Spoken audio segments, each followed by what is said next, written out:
Good afternoon, everyone. Welcome to May 20th, and for the Charlotte City Council Budget Adjustments Meeting. Thank you for your patience of those who we were running a little bit late.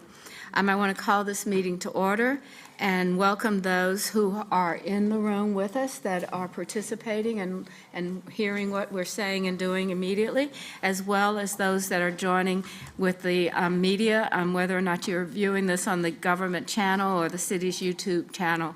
Thank you for taking the time to participate in our meeting today and view it.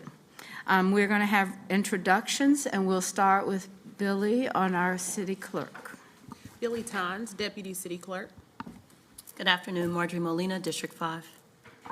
Good afternoon, Dante Anderson, Mayor Pro Tem, District 1. Dimple Ajmera at large.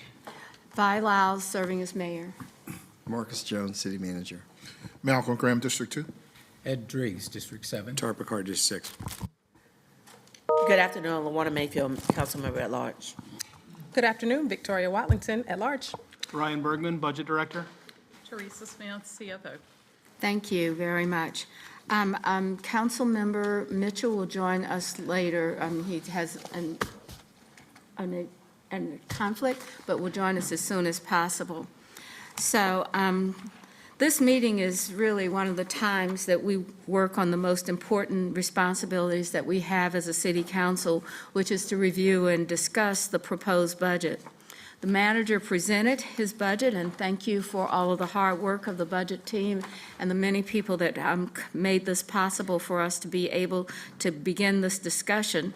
The manager has recommended to us and presented us a proposed budget that is balanced and incorporates the resources towards our strategic priorities that were decided at this council retreat. The purpose of this meeting is to think about any potential adjustments that members of the council would choose to have incorporated in the budget before adoption. Now, we have a process for today's meeting, and it's a little bit different because our budget is a little bit different this year.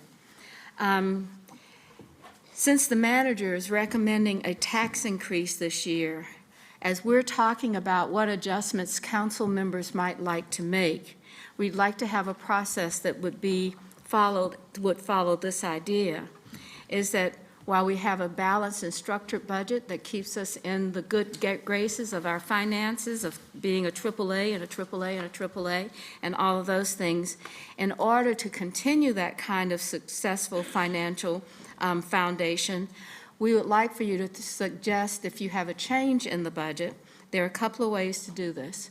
That if you have something that requires a cost differential, that we can just turn it over to the staff to help you create something, then that means that kind of cost will come back at our next meeting. But I'd also like to have you think about another one, is that there are ways that if we want to make changes, there's always the opportunity to defer or delay another item in the budget so that we balance to where we were with the manager's recommendation. In addition, for those that have changes, and even though the cost may not be exactly correct, we will be adding that to the tax increase of 1.5. So if you say, I want to do this cost, then we'll say, what does it cost to add that to the consideration of the tax increase? So there are three options. Again, if you have an adjustment that you would like to have, you can recommend a reduction or delay or a deferral of another item, or we will add it to the tax increase just to keep us in focus. If the staff is going to have to make adjustments to that cost, they will, but we need to kind of get a handle on what we're talking about today so that we can be successful, because we do want to adopt this budget on June the 10th. Thank you. All right, so there will be 2 rounds for each of the discussions coming around, and so we can start off and have each council member talk about any adjustments that they want to make. The staff will keep a running list of changes, and then we can come back. Now, remember in our process that we have a requirement, or always had a requirement, that if 5 or more votes at the end of our discussion of everything that we're going to add, that it takes 5 or more votes of the council members, all of us voting to support any of the changes that have been recommended. So for those of you in the room, that's a lot of budgetees, which we're all capable of following, I'm sure. So let's get to it to start off with our process for today. Now, why don't we go ahead and start with Ms. Watlington, and we'll come this way, and then on the next round, we'll start with Ms. Molina. Can you circle back to me last? We can come around. Ms. Mayfield, are you ready?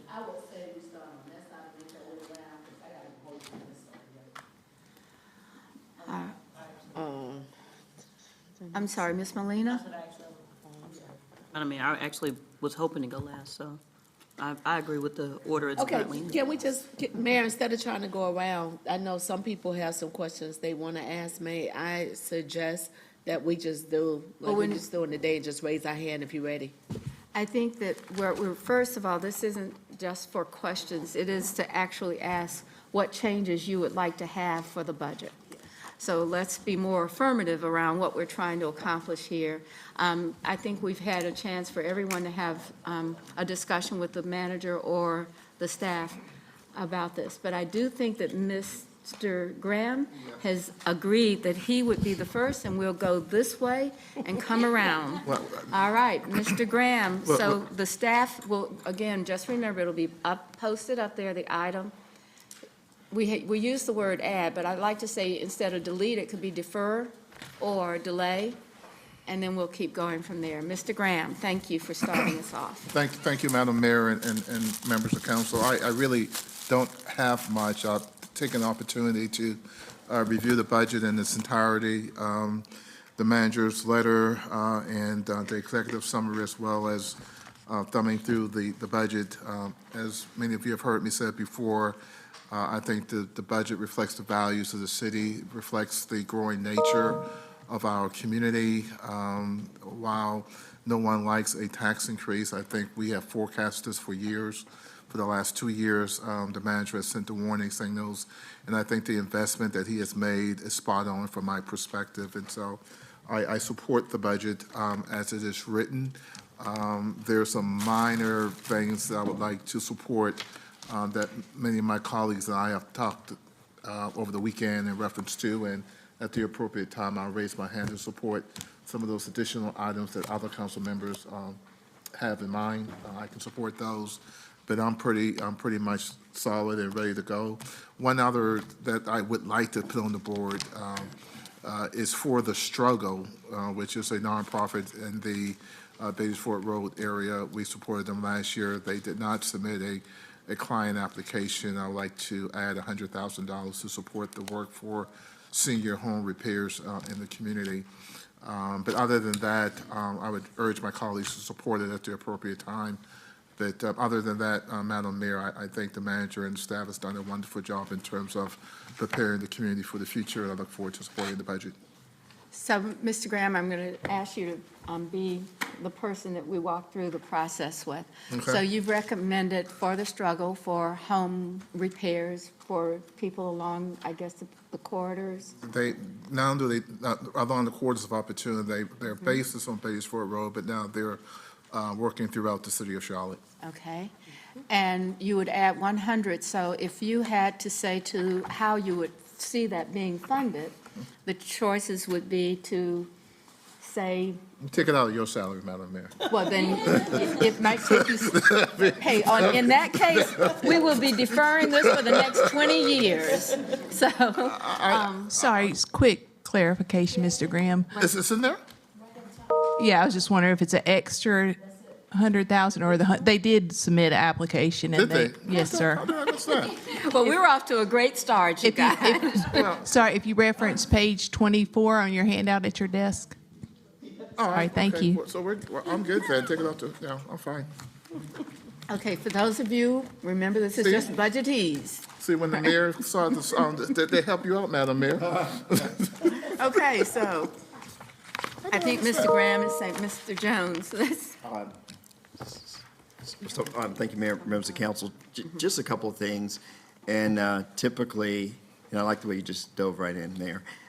Typically, we try to give you any types of updates in terms of our revenue, or sometimes I'll say that there's a mouse in the machine and, we made a mistake. So fortunately, there are no mistakes that we have to talk about. But we did get an update from the county, and this is on page 1.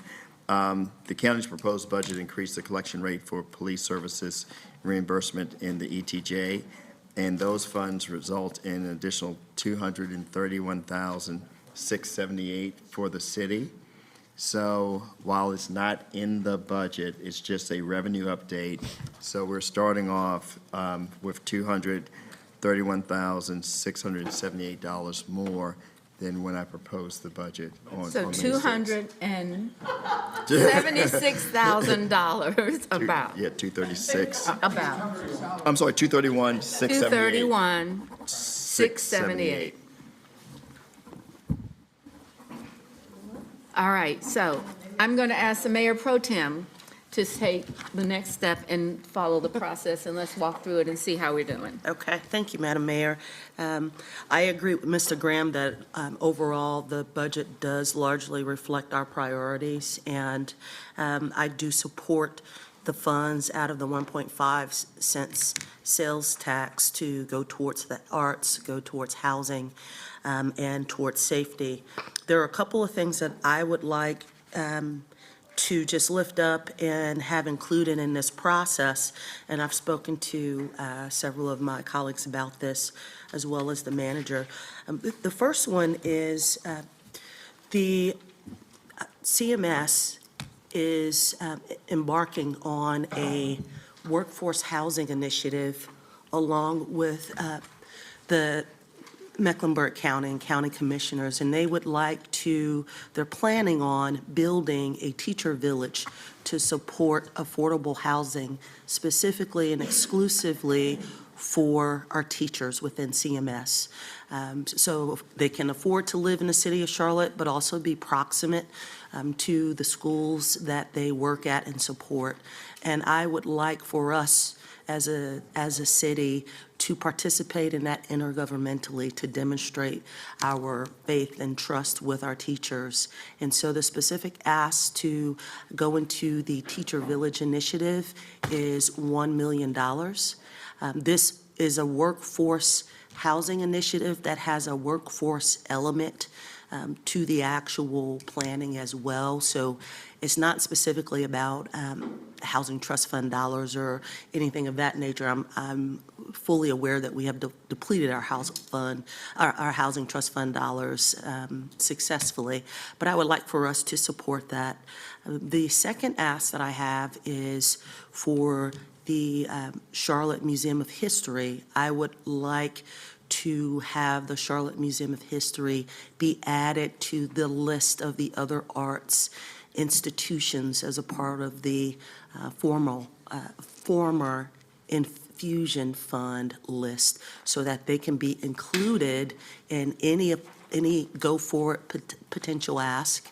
And then I would also like for the city of Charlotte to support the Charlotte Museum of History with a one-time dollar infusion as well. Many of us already know we don't do that great of a job of protecting some of our historical legacy aspects of the city of Charlotte, and far too many of them have been demolished and are gone. But the Charlotte Museum of History specifically works to ensure that the history of Charlotte is intact and that it is spread throughout the entire city, and specifically with some of our communities that are underrepresented. So I'd like to see support for that as well. And lastly, I would also like for us, in the spirit of supporting the Arts Plus organization has an initiative to create space for some of our some of our artists in community that can't afford to display their art or present their works of art and plays and things of that nature, and some of our larger institutions like the Blumenthal and other platforms, because it's just simply too expensive for them. And so they have an initiative that they're working on to transform the Plaza Presbyterian campus into a artist space for that aspect of our arts community. And I'd like for us as a city to support that initiative as well. So, Madam Mayor, those are really the only three that I have, and we can talk further about that. Can we talk a little bit about cost and recommendations for the Charlotte Museum of History? Do you have a number? Sure. As a part of this budget, I know there's opportunity to provide support in other aspects, but as a part of this budget, I'd like to recommend $100,000 as a part of this specific budget. For the Arts Plus organization, I'd like to recommend that we support with $500,000. And then lastly, I failed to mention this, but as Mr. Graham was lifting up Block Love, there is an organization, a nonprofit organization here within our community. It's called Home Again Foundation, and they specifically work to help people who are underhoused and literally homeless find spaces to live, and I would like for us to support them at the right time. Mr. Manager, I believe you have a time where we will be able to support organizations like this with $100,000 as well. All right, so let's go to the next category and say, is there any suggestions that you have that would help us reach that $1,700,000? Yes, so I believe that we have the opportunity to support the Teacher Village initiative with some allocated dollars that have already been allocated, Mr. Manager, if you can keep me honest about that, so we wouldn't have to potentially defer or delete anything. Can you speak to that, Mr. Manager? Yeah, so thank you, Mayor, members of council, and maybe this is the appropriate time to lay out what we're doing around workforce development. You may recall at the presentation on the 6th that I believe we have about $5 million left as it relates to workforce development. But again, that's part of a bigger plan that was, I think, $9.2 million.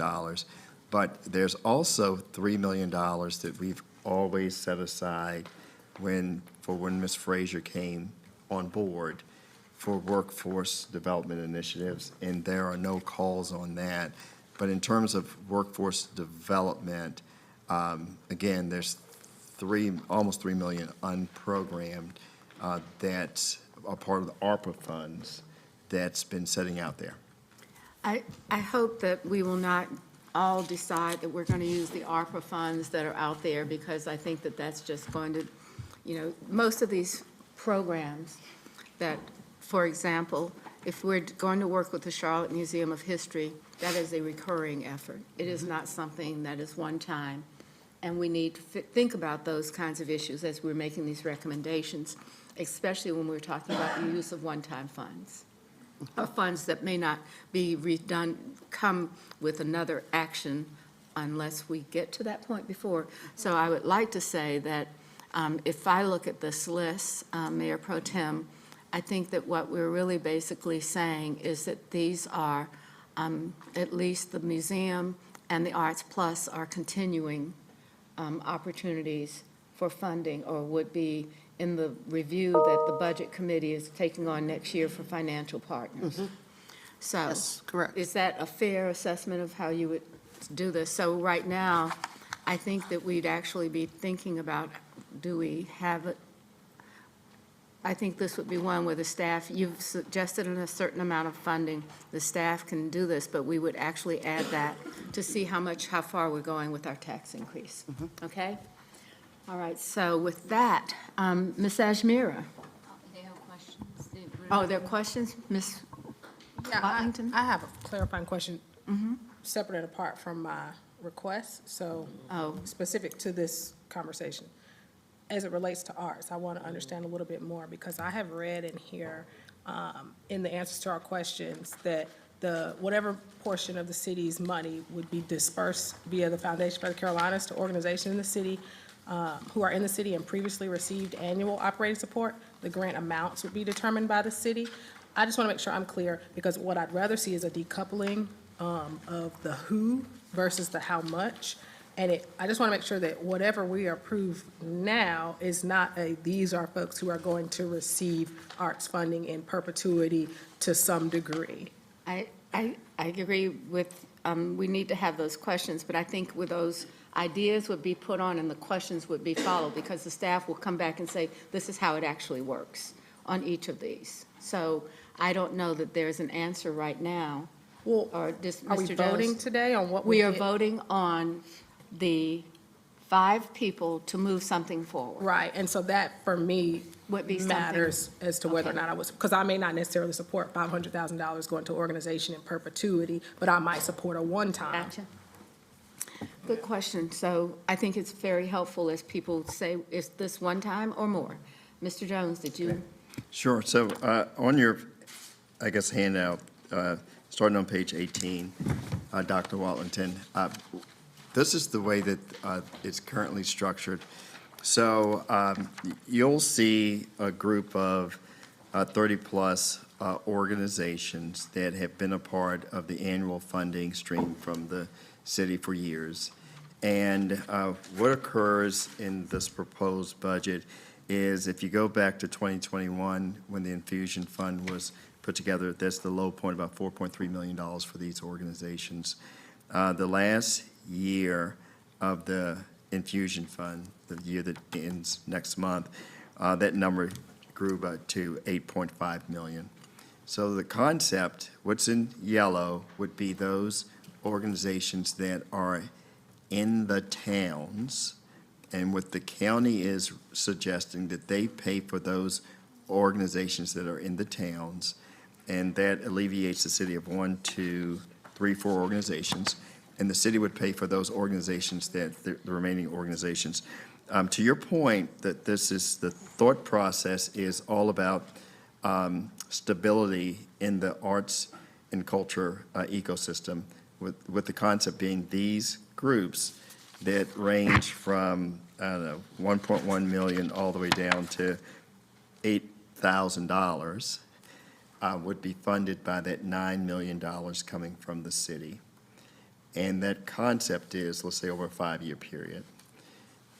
What's interesting, which brings into the conversation the Charlotte Museum of History, is the county also is going to provide a level of funds for those mid to large size organizations that the city has been funding for educational purposes, up to about $3 million.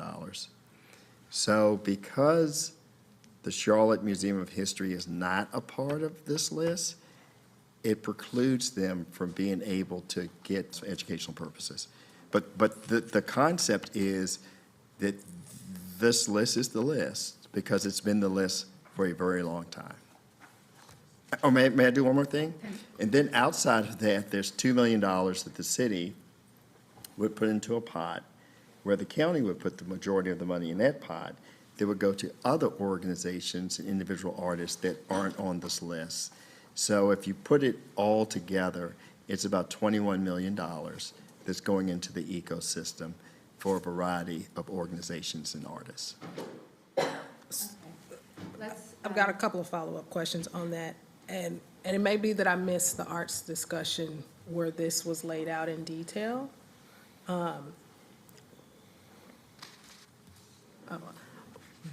But there are some things about the how that impact the how much, that I don't want to misconstrue or mislead folks into believing that I'm on board for this particular way this is laid out without a thorough understanding and discussion with council of how we actually want that to look. Because I don't necessarily want to raise my hand for these particular organizations for the next 5 or however many years, or I may would prefer a different sunset, or I may not sign up for this idea that well, if you don't get on this list, you can't get on that list either. I just want to make sure, and if I've missed it, forgive me, but I want to make sure that I'm not signing up and into this plan that's laid out without a full understanding of it. So is that conversation coming back to us, or do I just need to get with somebody offline? So, Ms. Watlington, if I could just clarify my specific request, that's sort of separate than what the city manager laid out. And it's very true that the Charlotte Museum of History is not on this list, so that precludes them from taking part of any activity that the county would support. But this specific ask for $100,000 is a one-time ask. And Okay. the specific ask for Arts Plus for $500,000 is a one-time ask to help them renovate this space for small to medium-sized artists for Okay. performance. But I am asking that the Charlotte Museum of History be added in perpetuity to this list that the city manager spoke to on page 18, which is all of the museums and art institutions in our city. Yeah. They're the only one that is not a part of this list. Got that piece. When is this, or has it already happened? Forgive me if I missed it, this conversation about what this art structure looks like, or is just as a part of this budget process, these things will get shaken out? Sure, there's a governance structure that there hasn't been a lot of discussion about that, but in terms of the organizations, these are the exact same organizations No, I that have appreciate been funded that. for I the last 3 appreciate years. that. But when is the, or has it already happened, the conversation around the structure of this art stuff? The reason I'm asking right now is because it has budget implications. So I just want to understand, do I need to try to pick that up along the way as part of budget, or is there a separate? No, I understand. So this is what's been discussed previously, that $9 million is hardwired to these organizations, that it is not an application process. The money would go to the Foundation for the Carolinas, much like we're doing with the Infusion Fund. And these dollars, these amounts would be to these organizations. And then under a structure, a different structure, the remaining $2 million would be allocated much like the annual operating support dollars, which is kind of like $2 million now, gets allocated to other individual artists and other organizations with the hope that there's collaboration between the bigger institutions and some of the individual artists and other organizations not on the list. So is this conversation about responding to what you just said a part of this budget process? Or are we going to see that again before the budget is approved? Because to me, they're two different conversations, but it feels like it's baked into this one. And you have an opportunity for the process to be done. This is kind Correct. of like what we're doing here, is that, yes, you're being asked, do you want to allocate funding? But there's also a process step that has not been addressed by council, and council will have to go through that process and make decisions on it. Okay, and that's happening ahead of approval of a budget? It's going to happen after the budget. So what we're saying then is if we're approving this budget, we're also signing up for this process? No, wait, I'm sorry. I don't think you're signing up. You'll be ready to discuss the process. It'll be just like any other item that we debate. There could be conversations to change. I don't know the outcome for it right now. I know that there's a group of, we've worked on it in a way that has a path, but it doesn't mean that that's the path that we're taking. Okay, So the thank you. council will have to review how to allocate arts funding. Thank you. All right. I want to do this before we go around again. I don't know who's doing the typing, but could we change it from delete to defer or delay, or however we're making that decision? Is that okay? Can someone do that? Okay, thank you. Because I don't want to, we're going to come back around and we're going to have to vote, so with that. All right. I'm sorry. I think your follow-up for arts? Yes. Okay. Thank you, Madam. So, Mr. Manager, we have 9 million. Right now, the proposal for 2025 is 8,850,000. That's 150,000. Just right now. But we also have a potential 2 million that's sitting out there. So if we were to move forward with these requests, in actuality, we only have, out of what's already been identified, $150,000. Yeah, absolutely. So what has occurred, and you have to kind of think, is the 150 even enough? Because at some point, as the mayor said, with how this thing is governed, so let's start off with the revenue, that the 11 million is really consistent with what has been in the infusion fund the last 3 years. The governance is something different. And so what we're trying to do is, what I'm proposing is that all the administrative stuff is handled outside of the city. So what's happened over the course of the last 3 years, the Foundation for the Carolinas have taken like 1%, which is really nothing as it relates to admin fees. Sometimes it's like 15%. So I would say that there's a little piece of that, and then there's the $2 million that's outside of this group. And to what extent, if any, does it make sense for a little piece of that to come back over to this 9 million? Don't know. But those are some of the things that we would discuss if this thing continues on, to give you back options as a council if some of these get the additional votes. So this 9 million that we're talking about with the current operating support, this operating support is actually Foundation for the Carolinas is who is actually the one that's cutting our funding.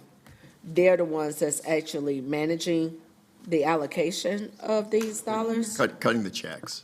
Right. So Foundation for the Carolinas is the ones who's actually cutting these checks on this Cutting the million checks on at the down. direction of the Right. council. So we have $9 million right here. We potentially have $2 million that is out there that we might be able to allocate. Because again, just looking at just this first line of things that we have on here, the total, the 1.7, but if we're just looking at the 600,000, that 600,000 potentially will be coming out of that 2 million? Yeah, I would say that I think it's premature to just race to that bucket. Yeah, that's Until what I'm we trying to have figure out what further bucket. discussions. Yeah. Yes. Yeah. So let me take us, Ms. Mayfield, I think that what we're doing is getting a list of what people want to have adjustments in this budget. The staff is going to have to do some work. Your point about where this process is, it is not defined well enough for us to do this in a way that we would do it ordinarily. It's like we want to do something for, habitat. We know exactly how it goes. This, we do not exactly know how it goes. And so while you're in that category and there's money requested, it will depend on what the process is. So I want to go ahead and have the Mayor Pro Tem wrap up and. Thank you, Madam Mayor. I just wanted to mention one additional item that is already in the budget, and that is our support of Tree Charlotte. We have supported Tree Charlotte, and this is item 34 on page 23. We have supported Tree Charlotte over the years, and you know that they are wonderful stewards of our canopy. But they have requested that we increase our support because, as we all know, as inflation has increased over the last year plus, their costs have gone up, but our support of them have not. And so I believe, Mr. Manager, we have a proposal of $250,000 to support them. I'd like for us to double that to $500,000. So I'd like to propose that as well. And is it a one-time, or do you see it as a recurring? Or is it something that can be delayed, or do we add it to the cost of doing business in the city? Sure. So as we have on page 34, from 2020 to 2022, we have supported them with $100,000 to $150,000. In 2023, we increased it to $250,000 with no increase since 2023. I propose that this is a one-time amount for this year. We can, of course, evaluate this next year as we move forward. Okay. All right, Ms. Ashmira. All right. Thank you, Madam Mayor. So I agree with comments and remarks that's been made by my colleagues. Mr. Jones, you certainly had many priorities that you were balancing, and I think overall, I do agree with my colleagues that our budget reflects our priorities and our moral values. Though I'd like to make some changes. I do agree with Councilmember Watlington and Councilmember Mayfield on some of the arts questions. I had similar questions. I think we just need one separate session just on arts and how the funding is allocated. So just to very basics, where we got this $9 million or $11 million in arts that you're recommending, did that come as a recommendation of the advisory council? No, Council Member Ashmere. When we were trying to put the budget together, we thought about what happens if it's just a go-it-alone strategy for Charlotte, which we would hope that would not be the case. And if we start to think about the last 3 years, it's been $12 million each year pumped into these 30-plus organizations with a couple of $1 million that, like the ad hoc committee and the work group around arts and culture, wanted collaboration, wanted to make sure there were some additional opportunities in the ecosystem. So the concept was if you took away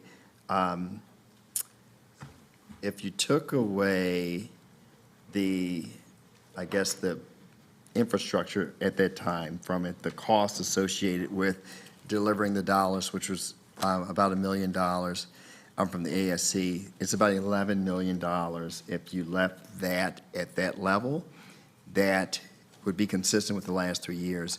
So we always went into it just thinking about this as a go-it-alone strategy to replicate what the infusion fund did.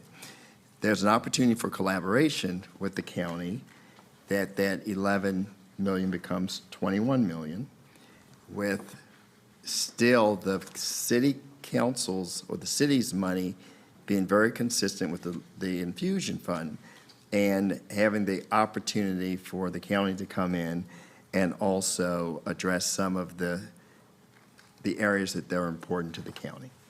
So to follow up on that, so the list that we have in front of us, it is not comprehensive. This is just the city's proposed funded list. There will be additional organizations that would potentially get funded through private sector or through the county. Is that correct? Through the county, absolutely.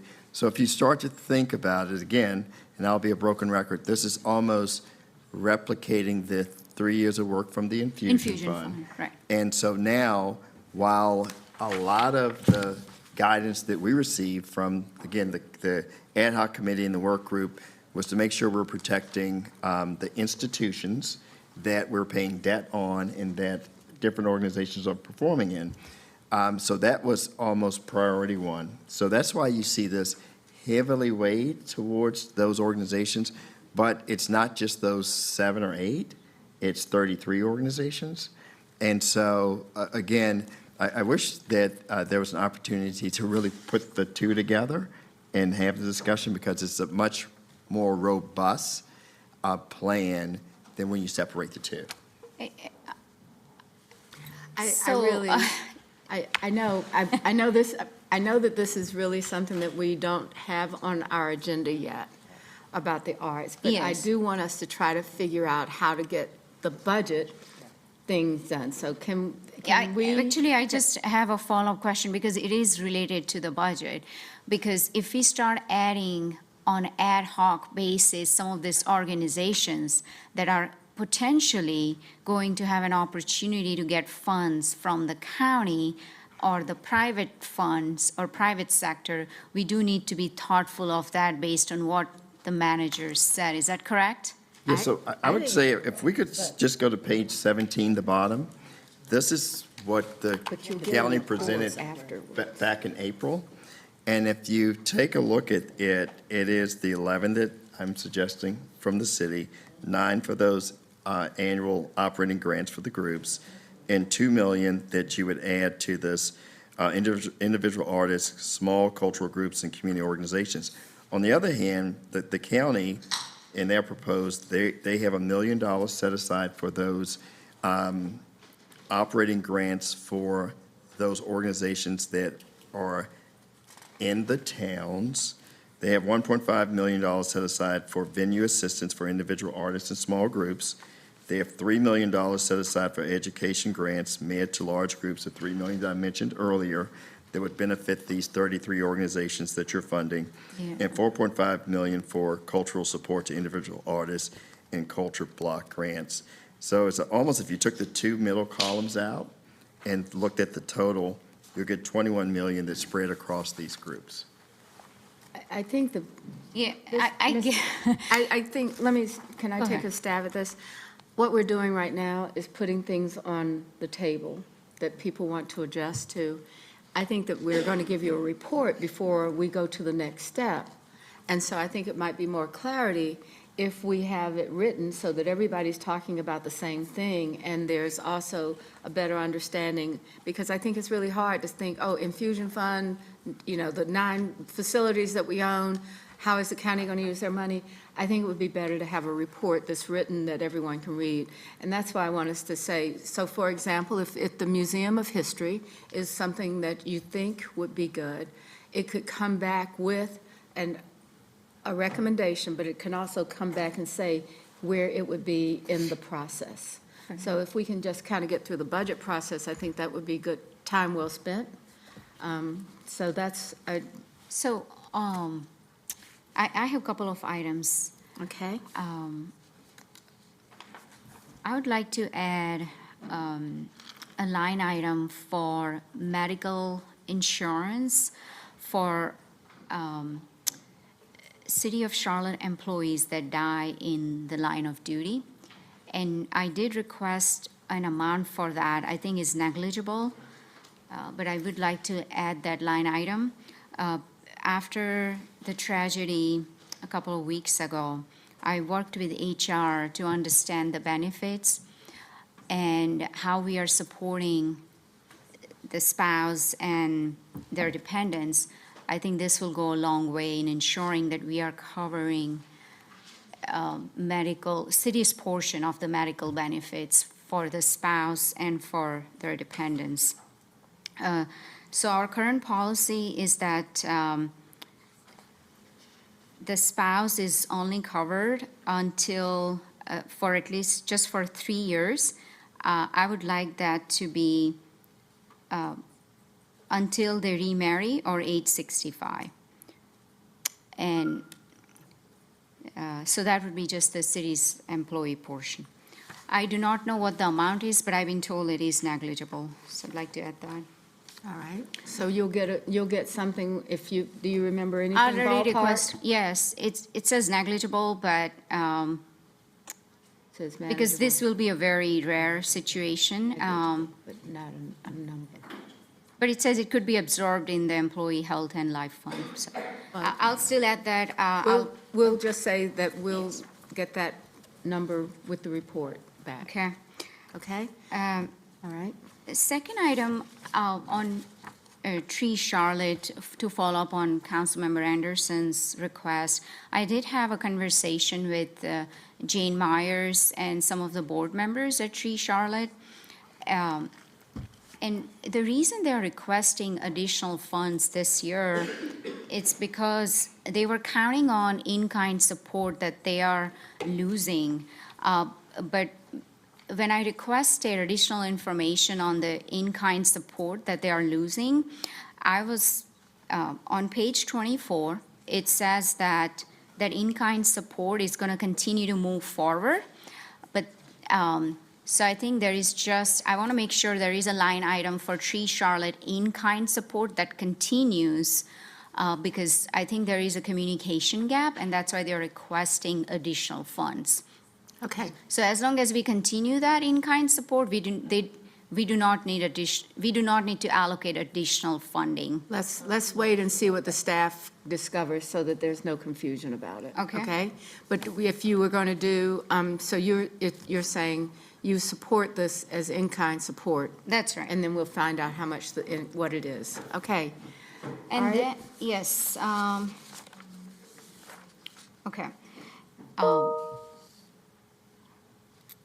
Also, I would like to request bike funding from $4 to $10 million. When we look at our transportation funds, And pretty much every single bucket in transportation has increased except the funding for bike. And bike infrastructure is so important in order for us to meet our 2040 goals.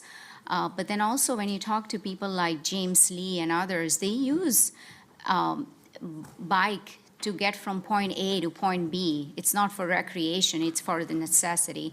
So I would like to go ahead and request that. Okay. Do you have anything that you would delay or? I have a few more. Hold on. Oh, I'm talking about on the bike funding. It would be 6 million difference. Do you have anything No. you want to just come back? I do Okay. not. Okay. And then also, I think we are making increased investments in our affordable housing to address the need that's out there.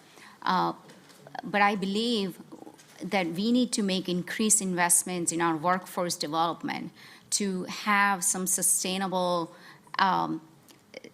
to address economic mobility for a long term. So I would like to go back and take a look at our financial partners and the ones that are specific to workforce development that are actually creating programs to tackle workforce development. I would like to fund those.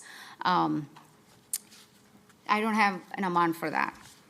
And But I want to, let me just check in. We have referred to your committee the financial partners. yes, this is the one I'm talking about, the ones that have already applied. But these all, maybe, But not the, Ryan, I think that you funded everyone at the same level as last year, so they have funding right now. but there are new, Yeah, There are I think new- she's referring to The the new one. organizations that funded that weren't selected, not the existing Oh, ones. you want to Yes. add? Okay, sorry. I thought it was specific to the people Yeah, that the- were already funded. and So he can add that, Ryan can get that number. then lastly, Mayor, just want to, Ryan, is that the $2 million number?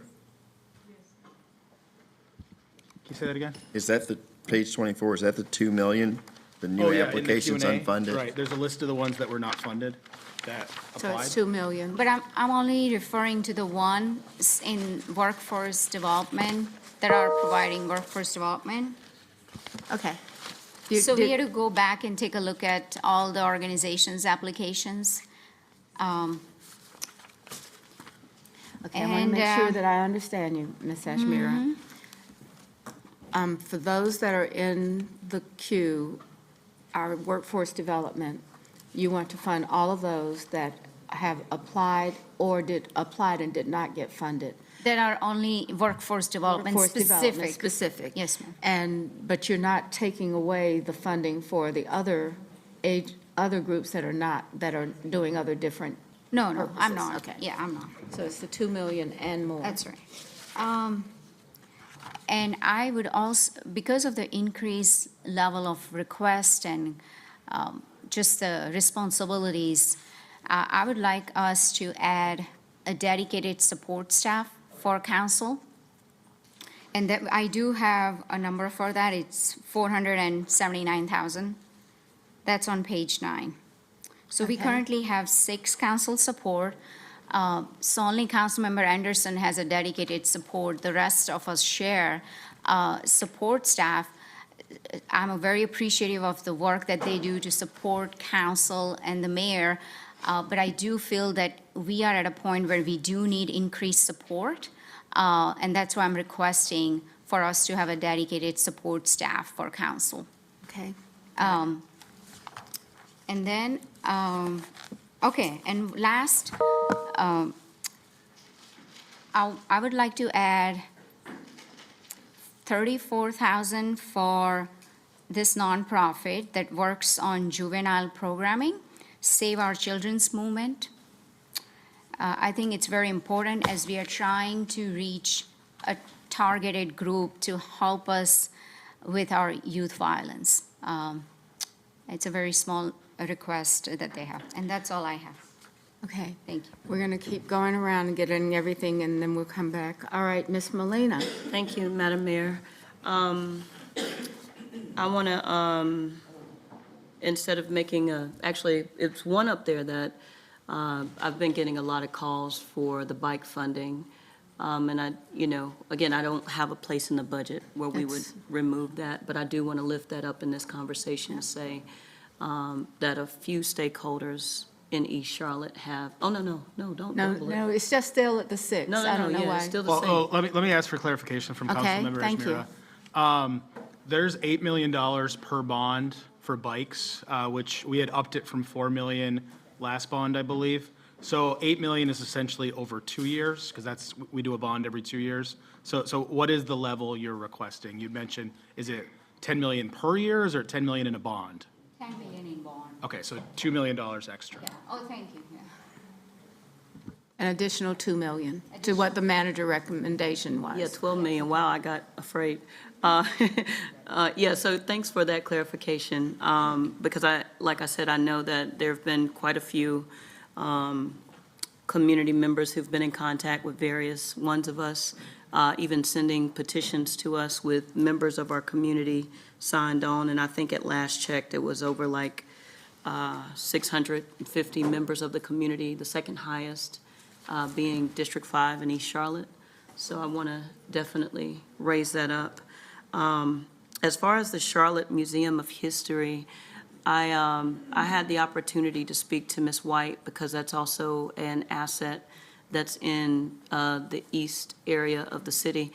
And I think, although I don't have a specific funding amount that I'm asking for, I think the problem with that particular ask is that Ms. White, by her own admission, she didn't understand or know about the process to get involved and become a partner with us. And that asset is in peril. So I think that's a very important piece to lift up, is that that asset is actually in peril as far as operating expenses. So I don't know how, as, actually it's in Councilmember Anderson's district specifically, but it serves, community members across East Charlotte and the city, hosting various events. And so I want to, maybe afterwards have a specific conversation about what if we become partners, what that means. Again, there's a lot to talk about, right? And I think, this is such a short runway that, even if we can't get them into the budget right now, what do we do? How do we make sure that this very important asset on the east side is something that we don't lose? Right. So I would love to continue that conversation, maybe after this session. I do have also 2 small asks, and one is actually a unique ask. There is a organization that has been in operation in East Charlotte for 8 years, and it has never had any funding. The name of that organization is called Promise Youth Development. And it's led by a registered nurse. Her name is Ms. Tisha Boyd, and she is amazing. She is. I've been out there. I see the CMPD has participated. I've participated in their programs, and it is about making sure children are safe. I mean, when she they're- does a great she job does. with those babies, and I am so surprised that we haven't considered her before now. She was quite a fundraiser at one point. Oh, yeah? Yeah, she did a lot, so. Yeah, well, actually, things change. last time I met with her, she was wanting a van. And something that seemingly is simple and no ask, she's like, council member, I don't have a way to get the babies around. And a van would help me tremendously, right? So I don't know how we do that, right? I asked her, well, how much does a van cost? Wow. And she said last she checked used, it was like $50,000. Well, we're going to let them tell us how Yeah, much tell it me what a is. van, how can we help Okay. her? Well, I don't know how much vans cost, right? I don't know how much vans cost. I'm looking at Councilmember Mayfield over there because she was talking about vans. Look, I heard you, I remember you having a surplus, I remember your comment, actually, it was stuck in my head about your surplus van comment. So afterwards, I thought about the same thing, right? And that's why I'm saying it's a unique ask, because we can't go on a pick-by-pick basis. I learned that at that meeting. So I'd just like to put that out there and say, how do we partner for support with that very important East Side organization? I do have a second, and it's Carolina Youth Coalition. And that particular organization is led by one of our recent 40 under 40. His name is Aaron Randolph.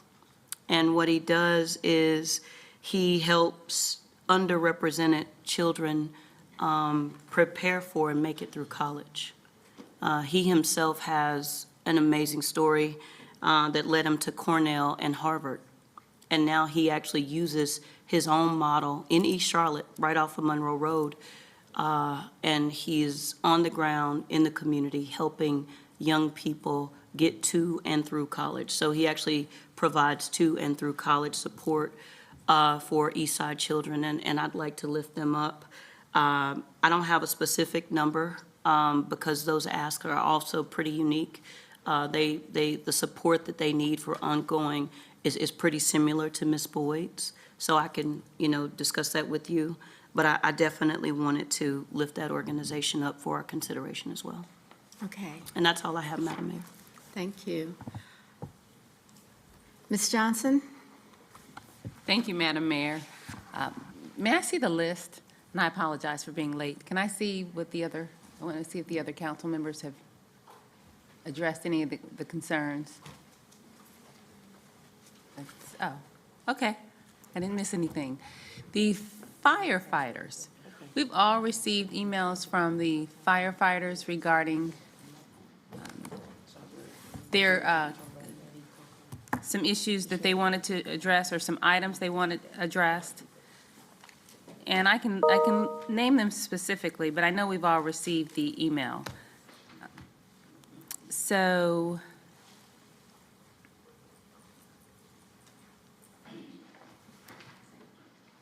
there were 3 items that many of them, we received many emails.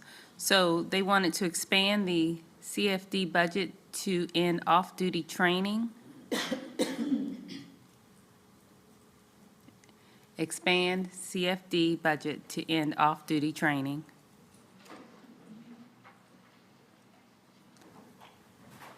Fully fund the public safety pay plan steps.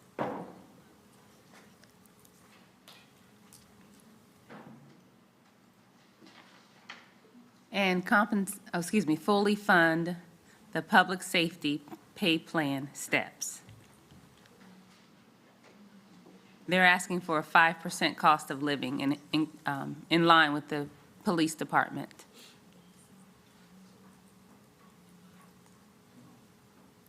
So I guess you would put 5%. And then compensation for Kelly days.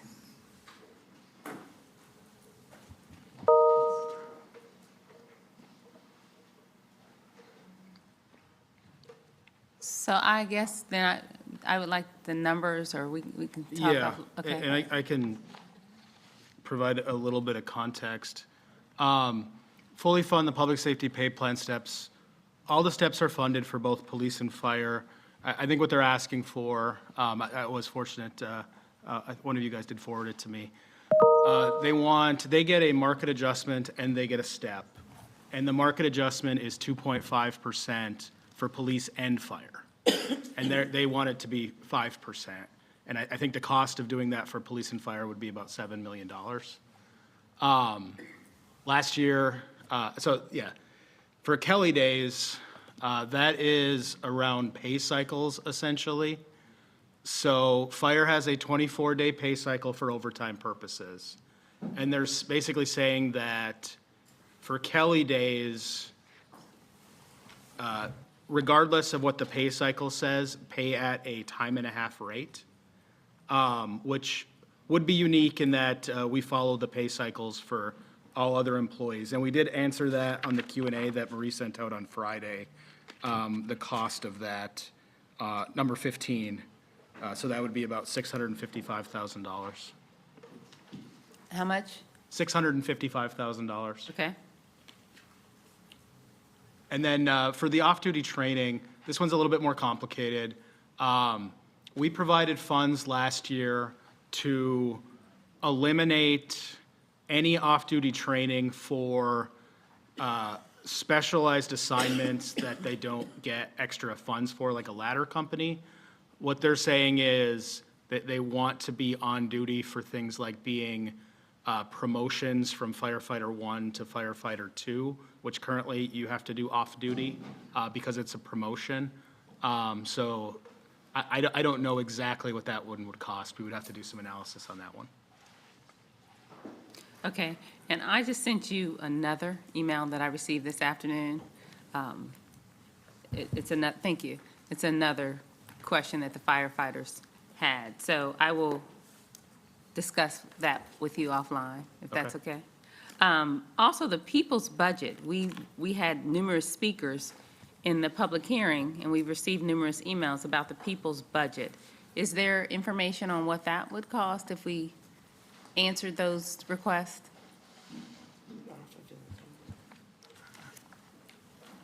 Specifically, I mean, I know you've seen it. Yeah, I mean, so Okay. the pieces, so the $100 million housing bond is of course out there, and they asked for a portion to be allocated.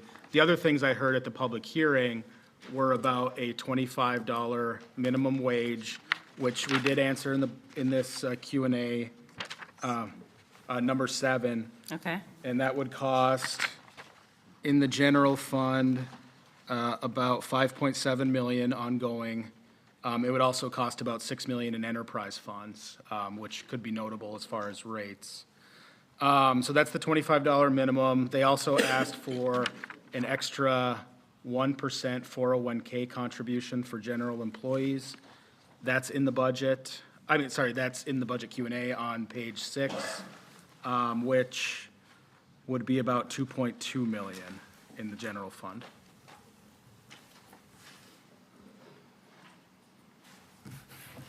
okay. And then I wanted to ask for more money in the, I'm sorry, I'll let you finish. Is that all, Ryan? That's, unless I'm missing something. Those are the key ones I heard on Monday. All right.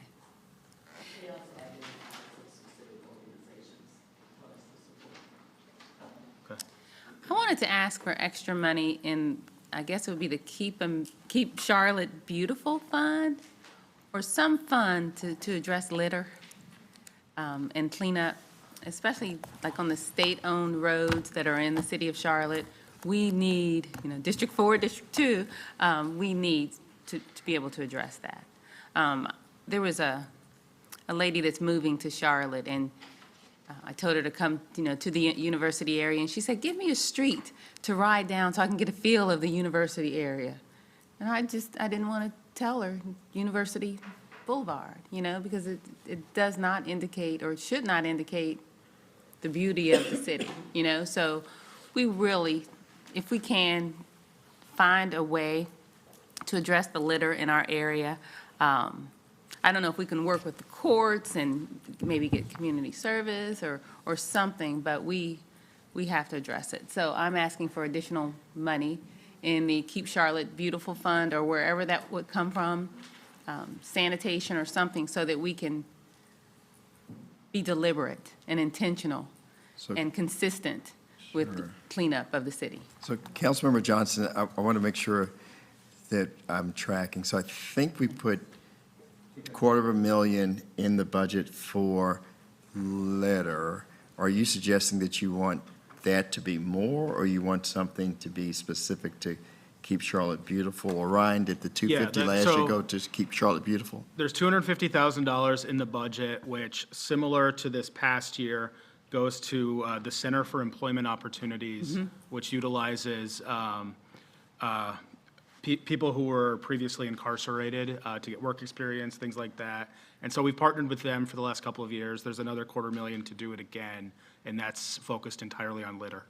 So the $250 million. Thousand, yeah. Excuse me, I'm sorry, yeah. 200, We gonna have spotless streets. we need Other big $250 numbers up million. there already. You just threw it up there. Let's clean it up. I love it. I want to double that. Yes. To 500,000. Thank you. Thank you, Ms. Johnson. Ms. Brown, do you have any items you'd like to discuss? Oh, yeah, of course, absolutely. How you doing? Thank you. Mayor Pro Tem, Angela, I really appreciate that. Thank you so much. Yes, I do. Thank you so much, Mayor Pro Tem. I really appreciate that. So Malcolm already addressed For the Struggle, Inc., but I did want to get on record saying that I do support that great organization, the things that they're doing for our seniors. And then they're in one of the corridors of opportunity, so that's just amazing. I am one of the #1 advocates for the people's budget. So I don't know what we're doing for the people's budget, but I'm a big advocate for the people's budget. They've been sending out a lot of information for all of council to take a look at, so I'm on board with however we can allocate. And they were pretty satisfied with the budget for the most part, but there were some things that they did ask. And so specifically, I would like to say Block Love. I don't think they applied for any allocated funds. And so we have 489 pages of the budget, so don't ask me did I go through everything, because I'm an honest person, so no, I didn't. It's a lot. I skimmed through it, but you guys did a great job with putting it together for us to go back and look at it and ask questions as we need to be able to do so, and so I'm, on board with that. Block Love, I like to see $230,000 go to Block Love. Block Love does immaculate work all over downtown Charlotte with feeding our unsheltered population, making sure that they are good, clothed, showered. They just got a new building downtown, so they are showing that they are actually doing the work and executing results. So I would like to see however we can do that for them. Save Our Children movements is in my district. They don't ask for much, but they deal with the kids in District 3 off of West Boulevard and Remount Road, another corridor of opportunity. $34,000, which is in the people's budget for them. They do great work with juvenile prevention. Their boots are on the ground under the executive director, Rodney McGill, so I would like to see that. I'm a big advocate for increasing the bike fund. I don't know, how we're gonna do that, where the money's gonna come from, but our roads are not safe. I drive out there every day. We drive out there every day. People are crazy on the roads. Nobody does the speed limit. Everybody cuts out in front of you, run red lights, stop signs, all of that. We need to try to figure out how we can get people off the road in vehicles. They're causing accidents, killing people's families, and, so however we can maneuver that. The animal shelter is in my district. I've been down there. Mayor Pro Tem has been down there. I know we may not have the funding, but I think, listen, I grew up in Southside Homes Housing Projects. I wasn't around animals, but one of my getaways was that animal shelter that was on Toomey Avenue. And as a child, I used to go there after school, and me and my friends used to go over there and just play with the animals. That was one of the things we got to do. And that is a real story. Every child in that neighborhood will get off the school bus, put their book bag down, wherever they put it down at, and will go to the animal shelter. And I didn't grow up around dogs because I lived in Southside Homes Housing Projects to 18. We couldn't have animals. You couldn't have a pet in housing projects in those days.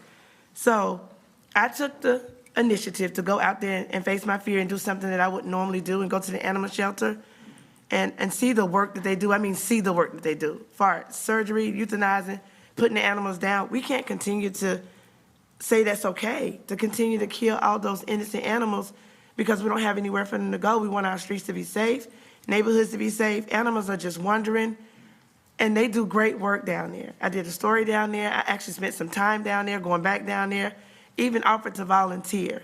So, and it's in my district, and it's been there. And from my understanding, there was some money that was going to be allocated to them one time before, and then it went somewhere else. I don't know where it went. I have no idea. But at some point in this lifetime, we need to figure out how to upkeep that shelter and make it better and allocate some funds over there. So I'm definitely on board with them. I know that in the budget, there's a place for 10 employees. That's just not going to be enough for them. And I don't know what we're going to do and how we're going to do it. But I just want, I'm in communication with the people at the animal shelter because, again, they are my constituents. They're my district, and I do care genuinely. And then the city employees, oh my goodness, they are the ones that keep downtown Charlotte beautiful. And when the young man that came up to the podium to speak about not being able to have anywhere to stay, but he keep the streets downtown clean. That really is a red flag. We gotta try to do whatever we can to increase funding for our employees. I know we've done some great things. Charlotte does second chance employment. Thank you for that. Everybody should do that. Everybody deserves a second chance, fourth, third, fifth. All of us in here have had more than one chance. Let's just be real about it. Some of us have done things that if we got caught or if the cameras was on our back, then you might have took the path that I took in life. We got to make sure that we are really pouring back into our employees that keep this city beautiful and looking good. And I think, I touch bases with everything. I don't have all the answers, but these are some folks that have been pushing me, and I've been communicating with them. And if I'm here, to represent the constituents and try to do the best job that I can do, when they send out information and ask me to speak up for it, I can use my voice to elevate that. So that's all I have. Thank you so much. I really appreciate it. Thank you for all the hard work you did, Mr. Jones, with putting this budget together. That's your area of expertise, and I really appreciate that. But that's all I have. Thank you.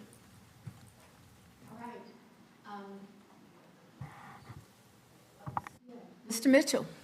Thank you, Mayor and Council. The only adjustment I have would be a one-time, the Charlotte Black International Film Festival. It's an event great in our community for a long period of time, help small businesses.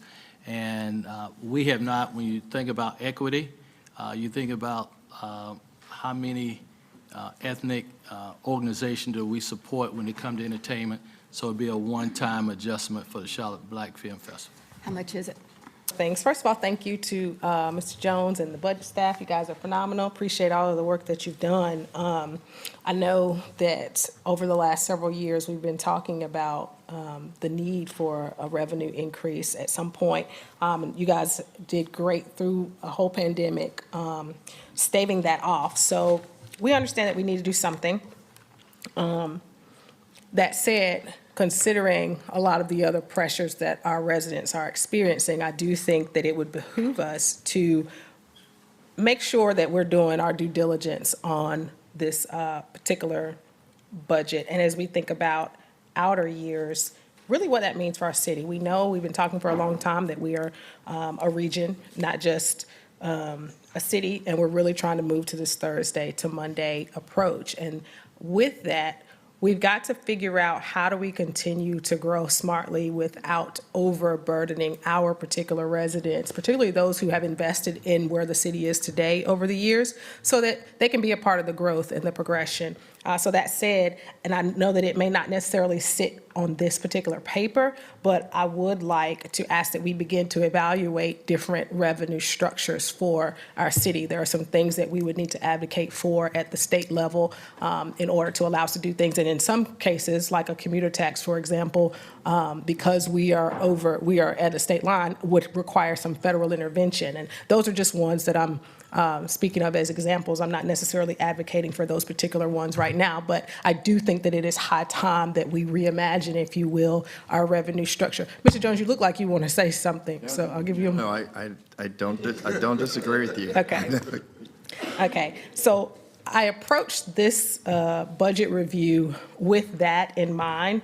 So several of the things that I would like to address may not necessarily fit specifically within a budget line item, but I do think it appropriate to have this conversation at this particular time because I think we need to be strategic about how we do this. One thing I will say that's a little bit tactical is that as we think about this van for Promise Youth, I know that we've got it listed here as van or support. I did ask, and keep me honest, Mr. Bergman, if this was something that if we had a van that has reached the end of its service life that we could donate to organizations, that would be something that doesn't necessarily impact the budget. And I know everything costs money, but doesn't necessarily impact the budget in terms of making it an upper. So I would love for us to figure out ways that we can meet the needs of our community while also managing our assets and our disposals appropriately. And it sounds like we may need a policy developed for that, to be able to delineate when it's appropriate to do so versus when perhaps not. But I do think that's an opportunity to help meet needs. So I wanted to lift that up, and I don't know if it requires an amendment to what's listed here, but we can add it as an additional and consider it. We have worked through that issue often because of people in need. I mean, you know, we've done Help Johnson C. Smith. There are opportunities, so I think that it's legal at least. So just a matter of how we get it done. Yeah. Ms. Mayfield? Supposed to refer it to committee after the last discussion. So I don't, Did not get approved. it didn't get approved to get referred, or didn't get approved out of the committee? Apologies, Madam Mayor, when the vote was not to approve the allocation, what was supposed to have happened, because it was a two-part question that I asked, is that it was supposed to be referred to committee for us to actually look at some language, so moving forward, we don't run into that situation again. So, Madam Mayor, as an aside, we would appreciate a committee recommendation on that.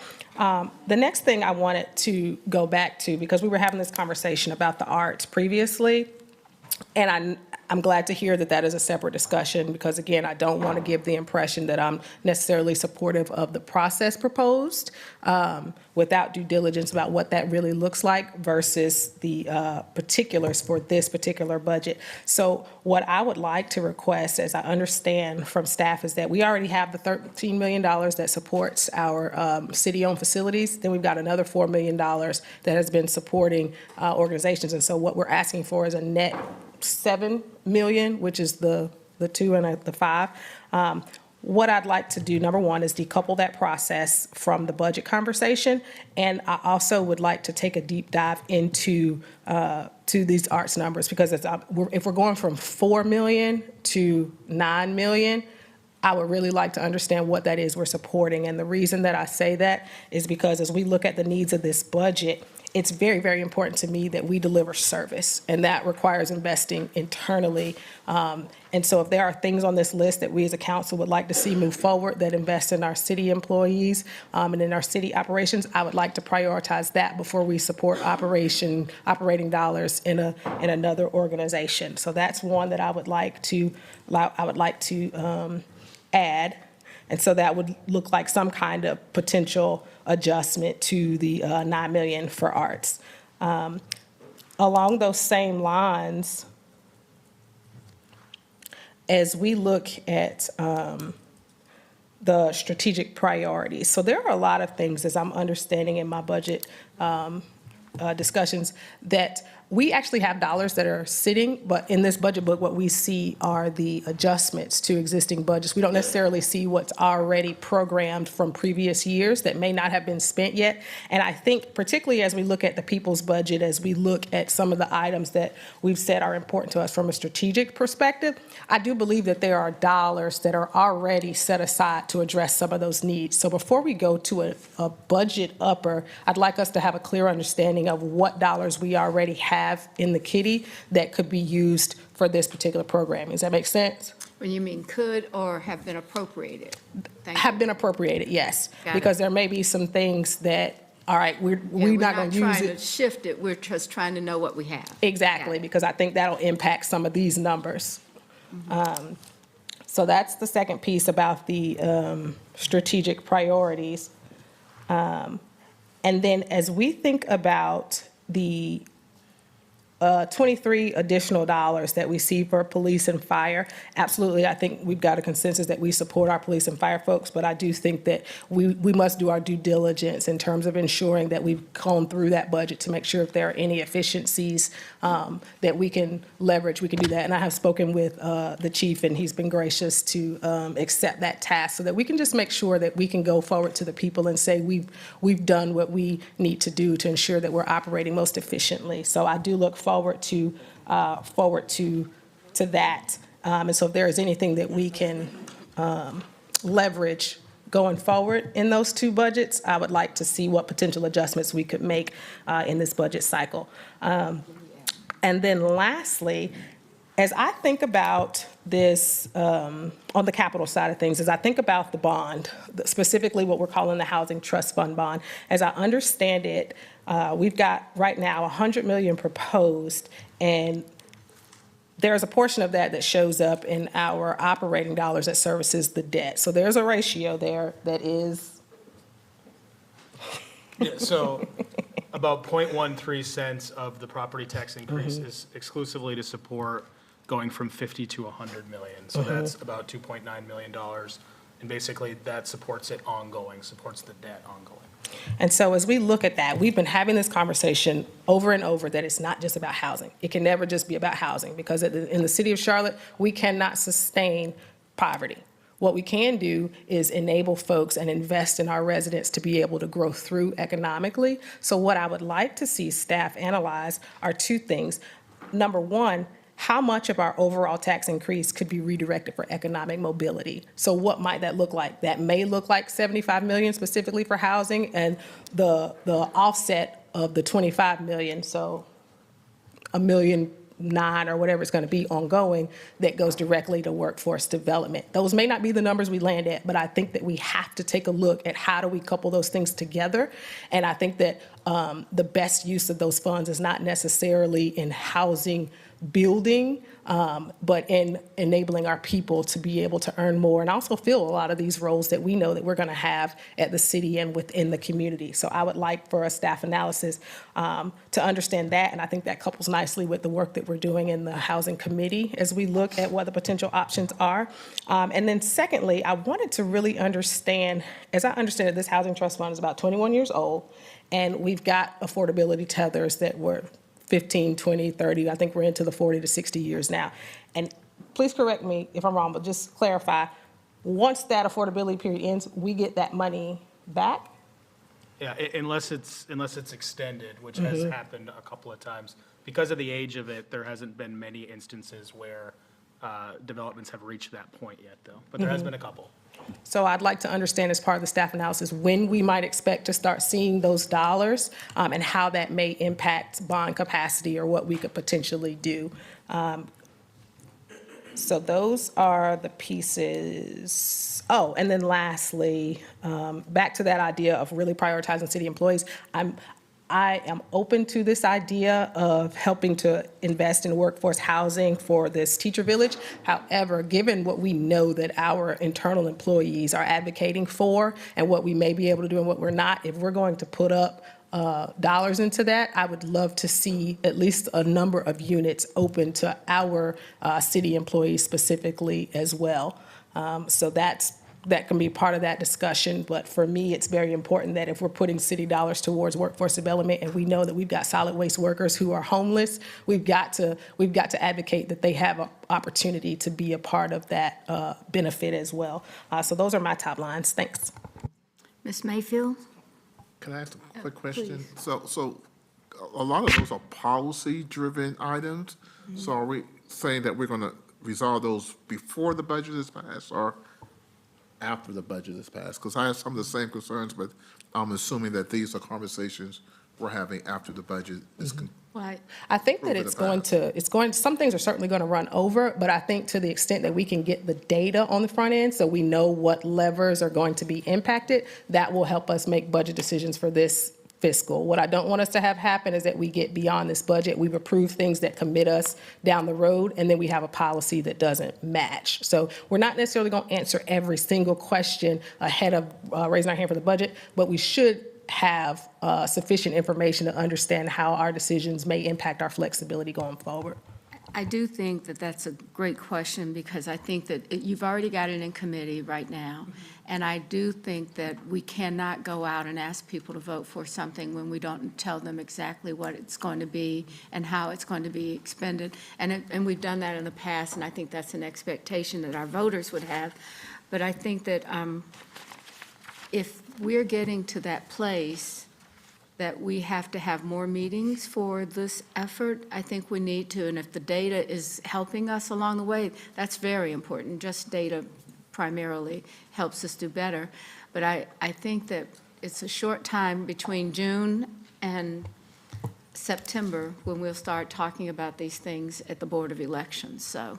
Thank you, Madam Mayor. You made me think of Push. one more thing as it relates to spending, and I know that we are not programming the ARPA interest today, but I did want to lift up from a juvenile justice involved support standpoint. We know that we've got $3.5 million in the budget right now. It's possible, very possible and likely, that we may need an additional up to $1 million to support some of those programs. So I just wanted to lift it up so it's on folks' radar. I know that nobody is making a claim today to that, but we are trying to have a special committee meeting in order to have additional conversation around that, so we can get some more granularity around that, and we can update this ask ahead of the budget ask. So just wanted to give a heads up. All right, so Mr. Graham, I think that Ms. Watlington and Ms. Mayfield are going to be really busy for the next 3 months. Yeah, it is all policy. It's like, what do you want to do with your money, and where do you have the greatest impact, and who are you serving best? Okay, Ms. Mayfield. Thank you. Ryan and team, thank you and Mr. Manager, for presenting us this budget and giving us the opportunity to add our ideas in it. We're already over 2 million in potential, even though it takes 6 to say, let's move forward. I do want to ask a question because my birthday man colleague over there, Mr. Mitchell, beat me to it, but I wanted to find out, because for me, Charlotte Black Film Festival should be in our hospitality and tourism. They are a generator that not only brings people into the city, create an event, to me, they should be already in that funding line item. So I completely support this request, but I think this should not be this one time to get initiated, yet they should be a part of our hospitality and tourism dollars, whether it's under university, since most of their events are housed in the university area, in the MSD of university, or just in the general through the Alliance. We need to figure out how to start supporting these events that bring consistently individuals to our cities, because our Charlotte Black Film Festival is in the running and in the list of international film festivals. So there's a big draw that has been created from individuals and direct donations that the city has never financially supported.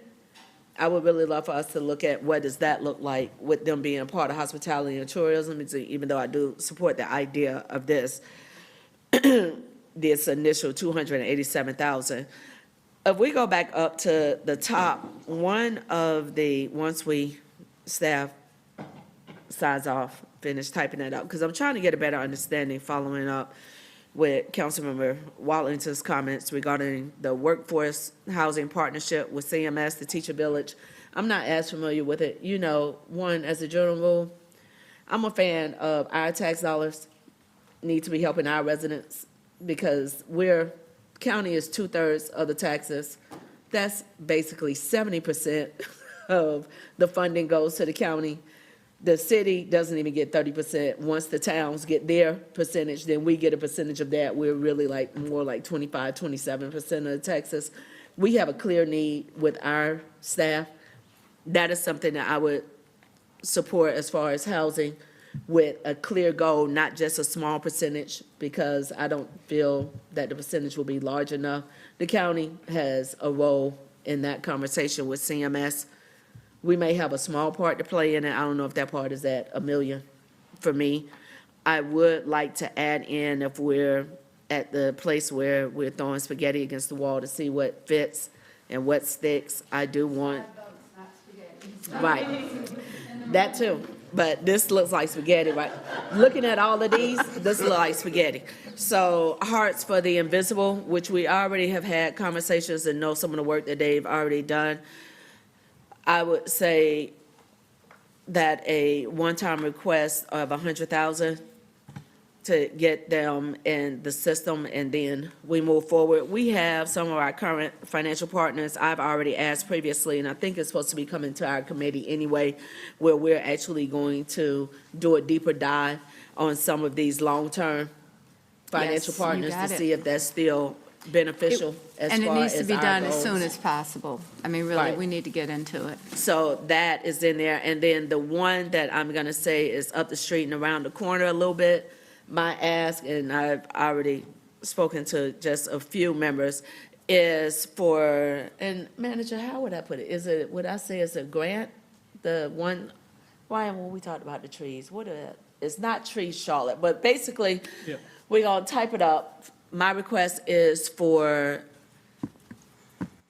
tree removal for Charlotte residents. We have recently been impacted by high winds and rains and 100-year weather impacts. The only caveat that I have in this request is for them to be Charlotte residents, owner-occupied homes. We have seen a major impact. I don't want it necessarily being tied to corridors, and there's a very specific reason. We have people who have been in the Providence area for 30-plus years. That doesn't mean that they have the income of today's Providence area residents. So a number of people, especially a number of our older residents, are in areas that have grown and seen tremendous growth. They're not necessarily benefiting from that growth. So this is a one-time ask for $500,000. This $500,000 really could be in a grant form with a very specific target of utilizing our general services, MWSBEs, that we already have in the system. It is not reinventing the wheel, but this is a great way for us to give back to our community and to our residents. So, because a lot of people may have the conversation where they don't feel like they see what their tax dollars are doing for them. This is a great way for us to go into the community, because we're driving by as staff, as council members, we're seeing these trees that have been uprooted from the roots that are in yards and or own homes or sitting on vehicles that are not getting removed as quickly. Here's a great give back for us to assist with our residents with an immediate need to help, and then later on have a different conversation, whether it's under the umbrella of Trees Charlotte or another umbrella, looking at ongoing support. So we have funding when a developer can pay a fee in lieu when there comes a time for clear cutting for their development. What does a conversation look like where we have a fund that would help to address continue addressing some of our older trees in the neighborhoods? Trees Charlotte does a bit of that, but this particular $500,000 request is very specific to helping the individuals right now who have trees that have been downed, and we can do that through our current process. And again, utilizing the services that we already have available. I do support the longer conversations that we need to have regarding policy language. Staff, if you could scroll back up a little bit, please.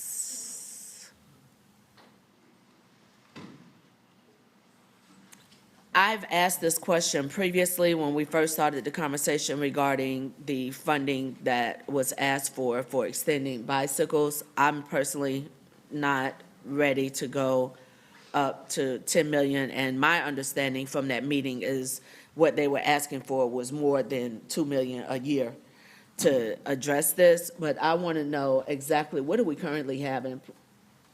I believe, Mr. Manager, you identified some additional staff to help with code enforcement. I think we added. It will be helpful to get a stronger idea of what those expectations of those roles will be, mainly because, as I mentioned to you before, a lot of our bike lanes have people parking their vehicles in them. So you don't have access to the bike lanes the way you would think that you should in the first place. So I would like for us to get a handle on that before we just identify different additional funds to expand something when we have some opportunities on this end. Those are the only things that I have at this point. Thank you. Thank you. I've got 4 items that I'm going to walk through that I'd like to put for consideration. The first 3 are very tactical and specific, and then the fourth one is a little bit more macro. And as I get into these first three, first I want to give a shout out to officers Campbell, Spiegler, Tolley, Blowers, and Giggs. They are the 5 officers in CMPD who were wounded on April 29th, but survived thanks to medical help from Atrium and Novant and others. And they allowed me to spend time talking to them and picking their brains on what happened and what would have been made different from that day. I just really appreciate it. Also want to thank the chief and all of his leadership team who did the most excellent job navigating us through these last 3 weeks that anyone could have ever asked for, and the entire department. Also, a quick thanks to Officer Thanos Abramo, who took me on Friday night in 3rd shift Tryon Division.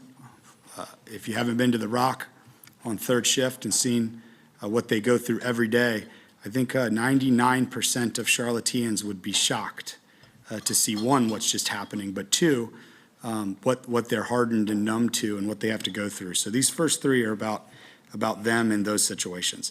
The first one actually came from Officer Blowers, who was in the Army Special Ops before all of this. He was one of the worst injured. And his idea, which right when I started hearing it and asking him questions, he didn't think he was bringing this up for today. He was just saying this would have been helpful. And it was so resounding to me that I did some more research, and I'm bringing it to you. The first is an active shooter kit.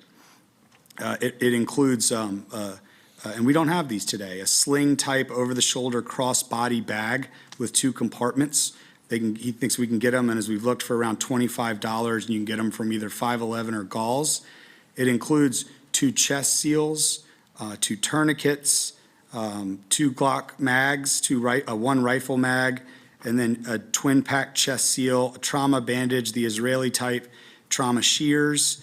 And what's really important about these, as you look through the pricing of the individual items, is 1, it would have made a big difference on April 29th. And 2, if they're in the back of every single patrol car of around 1,000 that we have, and this would cost about $150 to outfit them, they would be completely understood and interchangeable, so that it doesn't matter if you're near another patrol car or your own, everyone knows exactly what's in there and as they need them. So the active shooter kit in that way for 1,000 squad patrol cars at $150 per would be a line item of $150,000, and I think that would be worth every penny. Number 2 is outer carrier vests and ballistic shields. The outer carrier vest has been estimated to potentially cost around $500, and our current body armor will work with it. The rifle plates and things that we have might be additional things we'd look at there. But I think the punchline on the outer carrier vest is this. We've heard from our officers from a long time. There are pros and cons to this argument, I know. It's very complex. But when you put aside those and you put aside, even their own comfort, the weight that gets redistributed off of their belt, and all of those things, there's 2 reasons why I decided to bring this up today. 1, that active shooter med kit can be attached to it, so they don't have to carry it individually. It can be hooked on. And 2, and as we found out, the drag harness can help carry people out of situations like that. So there were a whole lot of reasons before April 29th why I think this was important, but I also understand why it's not an easy decision. But right now, if we can take roughly probably about 1,000 of those, because others have some from other parts of their training, and put as the first half of this second budget item $500,000 to make sure that outer carrier vest, everyone has it, it's paid for. There's a lot of work that we need to do, and the chief and his team need to huddle. So what I'm asking right now is we put 5 votes to it, so that then they can go and make sure that they have their time to go through all this. But I think it starts with us there. And the second half of that is another $97,500, and that is for ballistic shields. The 3 levels, if you don't know, are there's the baseline kind of bulletproof vest. We have these other rifle round rated shields that are active shooter things. This 3rd level of these ballistic shields, they're expensive, and I wouldn't expect us to buy one for every person, but if every division had 3 of these in rotation every night, and they cost about $2,500 a piece, and there need to be 39 of these purchased. This is going to be something rated for rifle rounds that I think is going to potentially save lives, and as I've heard from several others as I've asked, would have been priceless on April 29th to have. So that total one of the second line item, outer carrier vests and ballistic shields, has a allocation of $597,500 that I'd like to put there, knowing that 5975, yeah, you got both. I think that's really important. Number three, it's in your budget books and you've seen it, something we're contemplating. So everyone else, this has to do with the raise calendar. Everybody else in the city, except for CMPD, because of the magnitude of the item, are getting their raises in July and November. The inconsistency is CMPD gets theirs in July and January. That, while decision was made a while ago for budgetary reasons and changed for others, is obviously it's a hefty dollar amount. It's 1.2 million, roughly. I think this is the perfect time to bring them in consistency with everyone else so they can get the benefits of their raises being processed in November and not January. And before I get to the last one, there's one I'll mention. It isn't one of my line items. It's one of Ms. Watlington's. The $1 million increase for solutions for juveniles, whether that's rehab services, mental health, whatever it is. I support that, and I will support it because our officers and supporting them are one thing. The wraparound services, the things we need, especially with juveniles and then in the broader criminal justice system, are all part of this same issue that we're facing there. So my three right there have a total of $1.95 million, and I'll get in a second after I say my last one how I think we can pay for that. So the fourth thing is the macro thing, and I've debated heavily how to talk about this and how to bring it up. And so I'm just going to speak authentically to you, my colleagues, and I'm going to tell you as honestly as I can what I think is at stake. And I'm going to plead with you to say, let's try to figure it out after this. And there's 100 ways we can figure it out, but there's one thing that won't help, and that's if we just ignore it. So right now we're in a position where we've struggled mightily trying to figure out a transformational investment through a sales tax for our transportation system. A lot of hard work has been done lately to clear a path for the first time in a long time to have that transformational investment. It may or may not happen on its own, just to be quite frank. But I believe that there is an issue at hand here when you look at what we're proposing with a 1.5 cent sales tax, what the county is now proposing on top of that. And I think everyone you talk to would say that a sales tax, if we could have it, is a far superior mechanism to getting what we need long-term for this city than us saying, well, all right, we got to do with what we can, which is a 1.5 cent property tax increase. So just so you understand kind of how I'm viewing it, a 1.5 cent property tax increase, which is on the table before we made this list here today, generates $33.7 million of new general fund-like money that can be spent on different things. I think we all would agree in different ways that a lot of those topics are really important. But one of the things that's a challenge is if we go down this path and we raise $0.015 of property tax now, putting aside my view of who that impacts more heavily than others versus what the ROI they get out of this budget, I think the bottom line is we're going to significantly hurt ourselves in our ability to make the case that Charlotte is all in on the sales tax. Charlotte understands that $33.7 million of benefit today to do things doesn't outweigh the chance to have $20 billion over the next 20 years. And we know whether it's upward mobility or equity or whatever the topic is, we can do a hell of a lot more with $20 billion and united as a region with all the towns. So is there any guarantee that anything happens if we, in my fourth line item, which is very specifically, let's give staff the direction to figure out a way to reduce the 1.5 cent property tax burden on our community so we can not only do that and tighten our belt when we need to, but show and send a strong message to our partners in the General Assembly and across the state that Charlotte is speaking with our actions, that we're all in on this other thing. that isn't going to be easy or comfortable. So that's the fourth line item. And my ask is, I have specific lists of exactly how I would cut this budget. Exactly. But now I've decided it's not the time for me to go through all those. There's multiple ways to skin the cat. We can get from 1.5 to 0.9 cent sales increase relatively easily. It will be painful, but relatively easily. To get that to zero gets a whole lot harder. But the question is, how big of a message do we want to send? We're at the 1 yard line in this outcome. And if I believe, while there are no guarantees, us being able to show and say, we tightened our belts, we're using our actions, not our words, to say, General Assembly, we are all in for this short session to get this ability to tie up and have deeper long-term relationships with the MTC and the towns, all these different wild cards, which are all pointing in the right direction. But I truly believe, while many great things have happened and we are at this crux of a point where people might be thinking, yeah, we can teeter this over the edge, it is a complicated process, and us sending a message now is super strong. I'm not saying it won't happen if we don't.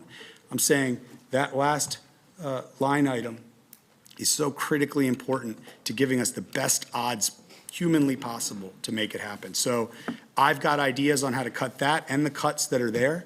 My commitment is on my first three items. I'll work offline with staff and show them these items and bring the specifics needed to make sure that we don't add into this 1.5 cent sales tax from those items. We prioritize.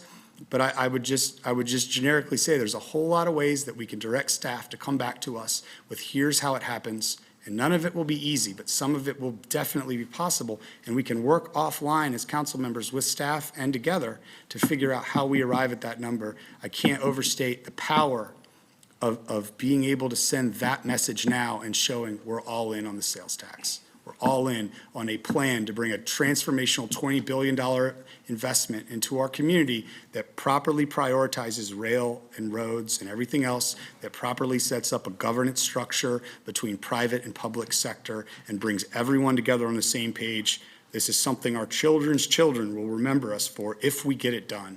There's multiple ways to get it done, but it's my opinion this is the strongest and best way. So I appreciate you guys hearing me out on that.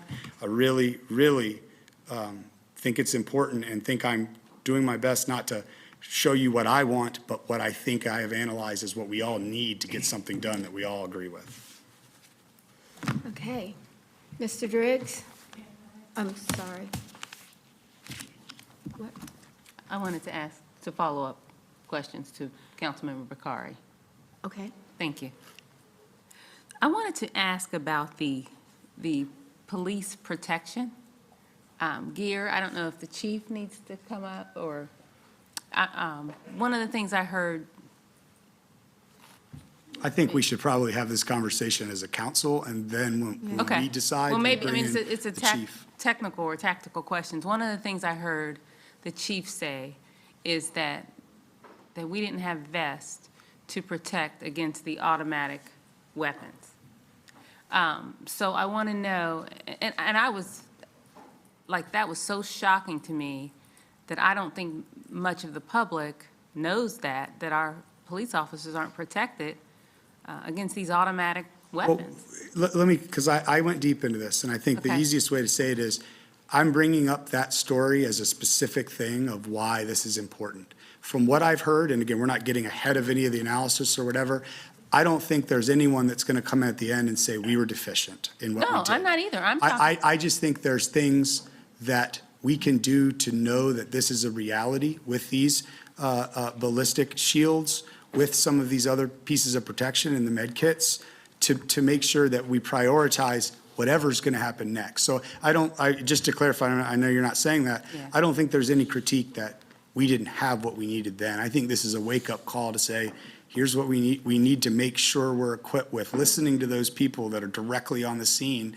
and what would have been helpful to them. So just as a clarification. And I want to say that we're trying to get to this place where we can list this, and I think that we're going to have to ask, because Mr. Bakari also said there's issues and differences on how it works. So maybe if we got more information, we can figure out what is the best path, and then we'd have this, when we bring the list back for the, or if we choose to have the, we'll bring the list back and have the comparisons. And I think I'm that- not alluding or suggesting that we did anything deficient. I want Appreciate the quality of the work that went into this, the presentation. It is an excellent budget. And I'm also pleased that there are significant investments in District 7 for Ballantyne Reimagine and Bryant Farms, so grateful for that. I decided after thinking about it pretty hard that there was probably no point in suggesting that we reduce or eliminate the tax increase, so I hope you all appreciate that. But I will tell you also, the fact is we need it, right? If we're going to be spending like this, we need revenue. So you couldn't even advocate for eliminating the tax increase unless you're also looking harder at the spending. The budget as it is structurally balanced, but in my opinion, it's stressed. I'll call it stressed, meaning there's tension in this budget that's going to come out in future periods, because in here we are actually exceeding our steady state borrowing capacity by $240 million. We have some offset there because of the debt service component of the tax increase, but essentially, what will happen if you look at the outlook for the future is that we will either have reduced capacity to borrow in the future, or we will need another tax increase, more tax increases. I'm also concerned that if we put $100 million in our housing trust fund and we say we're not going to do it again, you just wait. When the time comes and we talk about going back to 50, people will scream. This is a cut. That's what they'll call it. And we went through something like this with the 50, which was supposed to revert to and never did. I'm curious to know, perhaps this is for Ryan, how much debt will we have outstanding in support of housing with the additional 100? I don't know that off the top of my head, but it's something we can get for you. So would it be fair to say, though, with three $50 million cycles and a couple of 15s, before that it's going to be over $300 million of debt that we're servicing just for this trust fund? Yeah, we'll grab that for you and let you know. So my point is that we're going to be paying for that for a long time. This is long-term debt.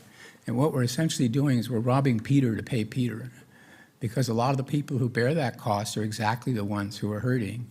And the trouble in my mind about the trust fund is a few people benefit, a whole bunch of people don't, the way we're doing it. I'd like to see more investment in workforce development. I agree with Ms. Ajmira about that. And I would also like to see us target our housing investment a lot more carefully so that we know exactly who's getting it, that it's for a limited term, and ideally that they are participating in some sort of a program that gets them to a place where they can afford to pay their own rent at the end of it. So I think as it stands right now, we are setting the table essentially for more tax increases. And now look what the county is doing. They are going to have to pay for $2.5 billion in school bonds, which is about 6 cents on the property tax rate in the end.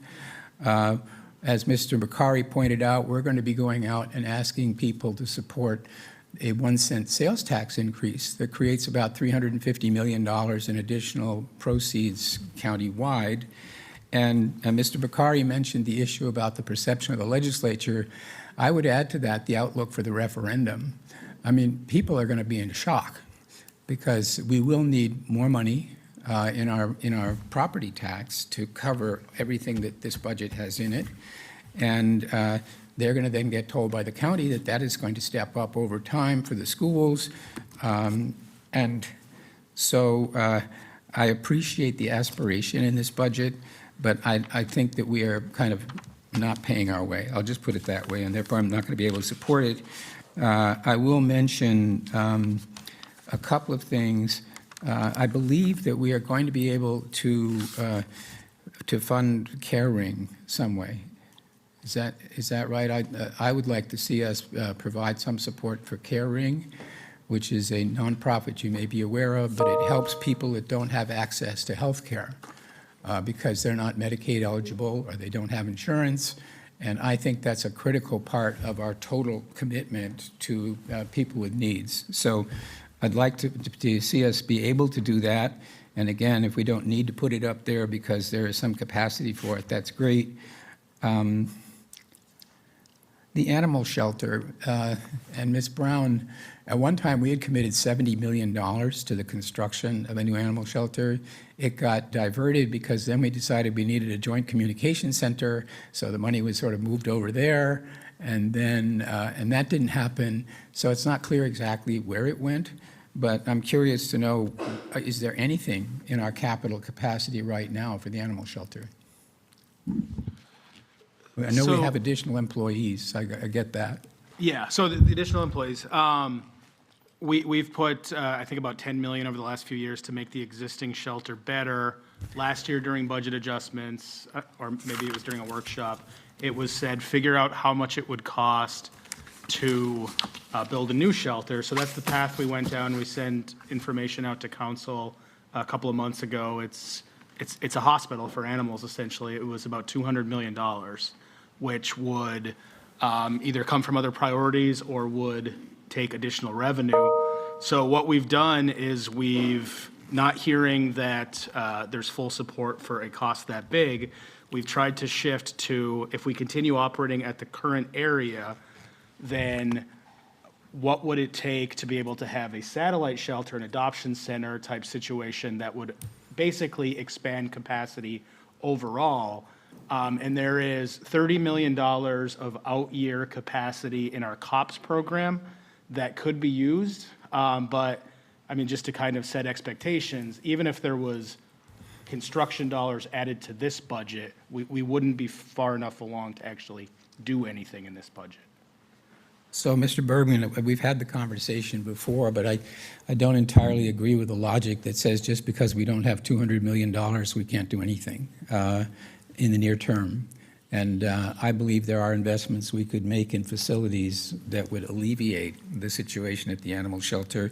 And I feel it's a core responsibility of the city. And I've said this before, I think we're shortchanging some basic infrastructure investments that are needed, even though we have stepped up on resurfacing and $50 million. If you look at the actual need that's identified in the budget for those investments, it doesn't get us there to any kind of a stable situation. And we're crowding out the things like the animal shelter. And that's another reason I have a problem with the trust fund investment, because even though I recognize it is a high priority of this council, in my opinion, it is also something that a lot of people respond well to, but in reality, the impact that we're having there, the return on that investment is not very good, especially not as it's currently constituted. So it sounds great to go out and say, look what we're doing, but at some point, people are going to show up in the chamber and say, where's my housing? And the fact is, we're creating something like 1,500 units a year against the need of 38,000. So I think those are my comments. I guess on the arts thing, by the way, I just wanted to mention, we are making an allocation of funds in this budget. We are not making commitments to anybody. We are not tying ourselves down. So I believe we should proceed. I think the amount of the allocation is appropriate. I'm personally very much in support of clarifying that we do want to have these institutions that cost us $14 million a year in debt service and maintenance. We want to have put gas in that tank so they can operate. So I think we need to secure that reliable funding source for them, and the rest of it we will have time to talk about without being under any obligation. And that's all I have. Thank you. All right, so thank everyone. Okay, I really am trying to make sure that we get to this issue and complete, because this budget's going to be on the docket on the 10th. Yeah, this is on the So, I just want to make sure I understand the budget, because this is important from the budget discussion, because Mr. Driggs mentioned that we are not committing from the arts perspective to specific organization, but, you know, we all got a list of how this $9 million has been allocated. It's hardlined. So, Mr. Jones, are we, organizations that's in our package, I'll tell you the exact page number here. Okay, page number 18 and 19, to be specific. Are we not hardlining these organizations in our arts funding? So, Councilmember Ashmore, and I think I'm aligned with Councilmember Driggs. What will occur is whatever that group is, and right now it's those 33 organizations, and this is what I believe the council wanted, was not to make individual decisions moving forward about these organizations, i.e. being in the chamber each year, asking for an allocation. But this allocation, the 11 million, 9 million hardwired, which recommended is before you, the list of folks that have been funded in the past. I believe the Mayor Pro Tem even suggested maybe there's somebody else that could be in there, even if it's one time. So I don't want to send a mixed message. If council decided in this budget process that they didn't want to fund them all, or they want to do something different, but the concept has always been to get the council out of individual awards for these groups over time. So to follow up on that, so this 33 organizations that you have on page number 18 and 19,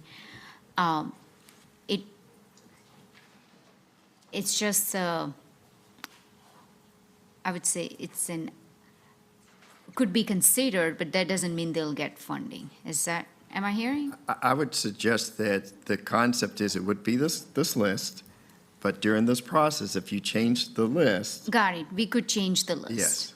Got it. Okay. And if I may, more importantly, they do not have a legal claim against us for Right. these amounts, right? It's not a liability that we have. Right.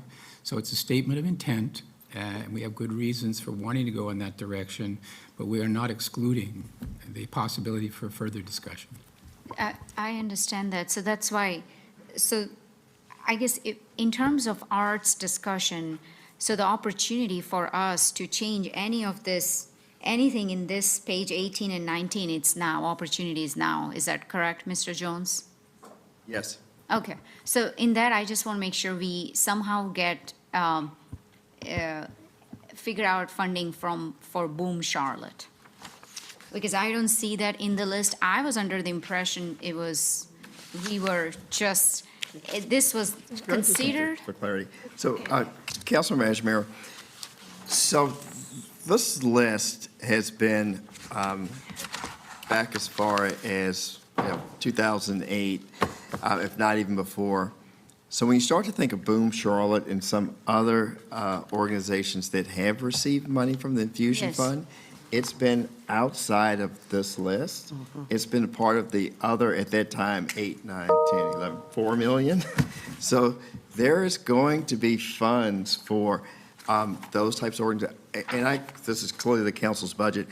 I would just be careful of all of a sudden throwing a bunch of new organizations in this list of organizations that you funded over time, but to be more intentional with the other bucket of money that's available for collaboration in all these other groups. Okay. And if I may, I did have the specific request that we add the Charlotte Museum of History to this list. To this list? Yes. Yes. And as I think I just made a request for this list specifically, to Councilmember Anderson's point. Thank you. Okay. So the next, Ms. Watlington? In the interest of time, I'll be brief because I know we're coming back to this conversation, but I will say that for me, and it was probably before my time, but for me, I thought our goal was that we weren't creating annual partners every year, because when we have this financial partners discussion, we talk about at what point do you matriculate into self-sufficiency? And so it would seem that this would be opposite of that, in that we would be locking ourselves in to this particular list for years and years to come, even if we have been supporting them since 2008. I thought the discussion was that we want to give other organizations opportunity to be supported publicly. So that feels a little bit different than what it sounds like the assumption has been going in. And again, that may have been before my time, but I just want to say, as we cue this conversation up, that for me, I'm not necessarily aligned to locking in a list for perpetuity. Would that be the case for the institutions that we own and maintain? No, the 13 million for maintaining got city, yeah, that I to me just is want, I think, a no-brainer. yeah, we really have to do well by keeping those institutions. Okay. All right, so we've now gone around, and so this is the next step in the process, is that you see the number of changes. I hope that the staff has had a little bit of time, because we talked about, you know, where or how or if, and we said that, well, one, it's been pretty simple to know that if we're going to do things that impact employees in any way, that always comes back to the tax rate, because that's what we would have to use to fund that, because it's an ongoing expense. And then we have some other items, so I don't know if you've got any real categories for these, but I do think that we should at least try to determine, Ryan, which ones of these fall in certain buckets. And I know that some of them are, you know, one time, and I think everybody kept saying one time, but I'm not so sure that one time actually works. But maybe we have capital. Well, I would recommend, there's one time ongoing, and then there's, I think there's just one, but the bond funding, the bike funding is a little bit different. So Right. maybe a third So category. is it possible for us to do that really quickly so that we begin to vote on those things that we want to keep in play? Yeah, I mean, I think Marie did a pretty good job of capturing Okay. some of the intent. If you kind of go down, one unique one, if you go down to Councilmember Bakari's one about when police gets paid, that's actually one time in nature, because we have to pay 12 months of that increase the following year anyway. And some of them, we'd probably need a little bit more information before we decide what the costs would be the second year. Okay, so the idea is that everyone had a chance to throw up what's on the wall, on the screen, and that we would have a response by this team, by the staff, so that we can come back. But we would also be able to kind of look at this to say which ones of these are serious to be looked at, and possible, feasible and possible. And I think that a lot of that just depends on how the cost and one-time or, you know, continuous funding. So Ryan, do you want to start us at the top, or you want to start us at Boom Charlotte? Let's You go can at the top. Start at the top. We're going to go to the top. So in this case, what our policy is to, or to our practice and policy is that if there are 5 or more votes, the change will move forward for the staff to actually frame and comment, refine. I would call it that way. All right, so. I just want to understand, this here, column E, delete, defer, delay, are we voting? I'm sorry, delete? No, that was an option that no one, I think, Okay. chose. It was an option for, you may hear some of that in the discussion if you want to get something done, and you say, well, I'll defer another project, then that would be okay. But if you say, I want that and all the other projects, we're going to be here for a while. And we have a zoning committee meeting. I see some zoning people coming in already. Hi, Colin, good to see you. All right, so we're going to start at the top. And if you support having the staff refine and define and do more calculation, please raise your hand, and it takes 5 votes. So the first item is workforce partnership with the CMS Teacher Village. All right? 1, 2, 3, 4, 5. Do I see 5? Got 5. Thank you. All right. The next one is Charlotte Museum of History. 1, 2, 3, 4. I see 4, no 5. Oh, I'm sorry, 5, 6. Now you got 6. All right? Madam Mayor? Yes. I just want to be clear, so that one is specifically for the ask of $100,000, but there was also the ask to have them added to the list of our annual operating support institutions on page 18 and 19. Do we Okay, have to have a let's- separate vote for that? Yes, I believe Ms. Watlington suggests that we have a separate vote. Thank Okay. you for reminding me. All right, so the first one was the Museum of History, which would be one time. The second one was Museum of History ongoing support, adding it to the list of the 11 or 12 institutions that would be a discussion of our policy coming up, so to say. And this is just for more information on that particular, not a commitment to that. Well, I think one of the things, and I'm just going to say this, we're always at the top and it's very close and the numbers are really soft enough to do everything. But remember, there's big numbers coming up. And so I think it shouldn't be just for information. It's something that you're committed to if it comes back that you're going to support. Oh, well, that changes things. Well, no, I don't mean it in the way that you are saying yes, but I think enough information that you are getting a really good grounding of what you need to see for it. Does that make sense? Willing to explore, If I raise my hand? Willing to explore. If I clarified, just to help us knowing how this process works, it would be a lot better if everyone's mindset was, unless I find out something drastically different, I'm prepared to vote for that. Yeah, I think that is a position that you can take, that I am going to need to vote for this if I raise my hand now, because we're going to do work, and it depends on what it is. You know, it's probably a lot easier for something we've never done before, or Trees Charlotte, which we've done all the time. If you vote for it this way, you would probably, people would have an expectation that it's serious, because we know what it's about. But some of these others, we don't know as much about. So I would say, let's just go with the 5 and see where we land. Okay. And Madam Mayor, whoever's typing line item 16 that you've just added, it's not a dollar amount, it's to add them to the list of institutions. So I would take that, yes, thank you. All right, so we're on the Charlotte Museum of History, and it would be to add it to the list of agencies and institutions that we have, that we support generally very actively to maintain who they are. All right, all in favor? 1, 2, 3. We have 3, so that does not make it. All right, the next one is Arts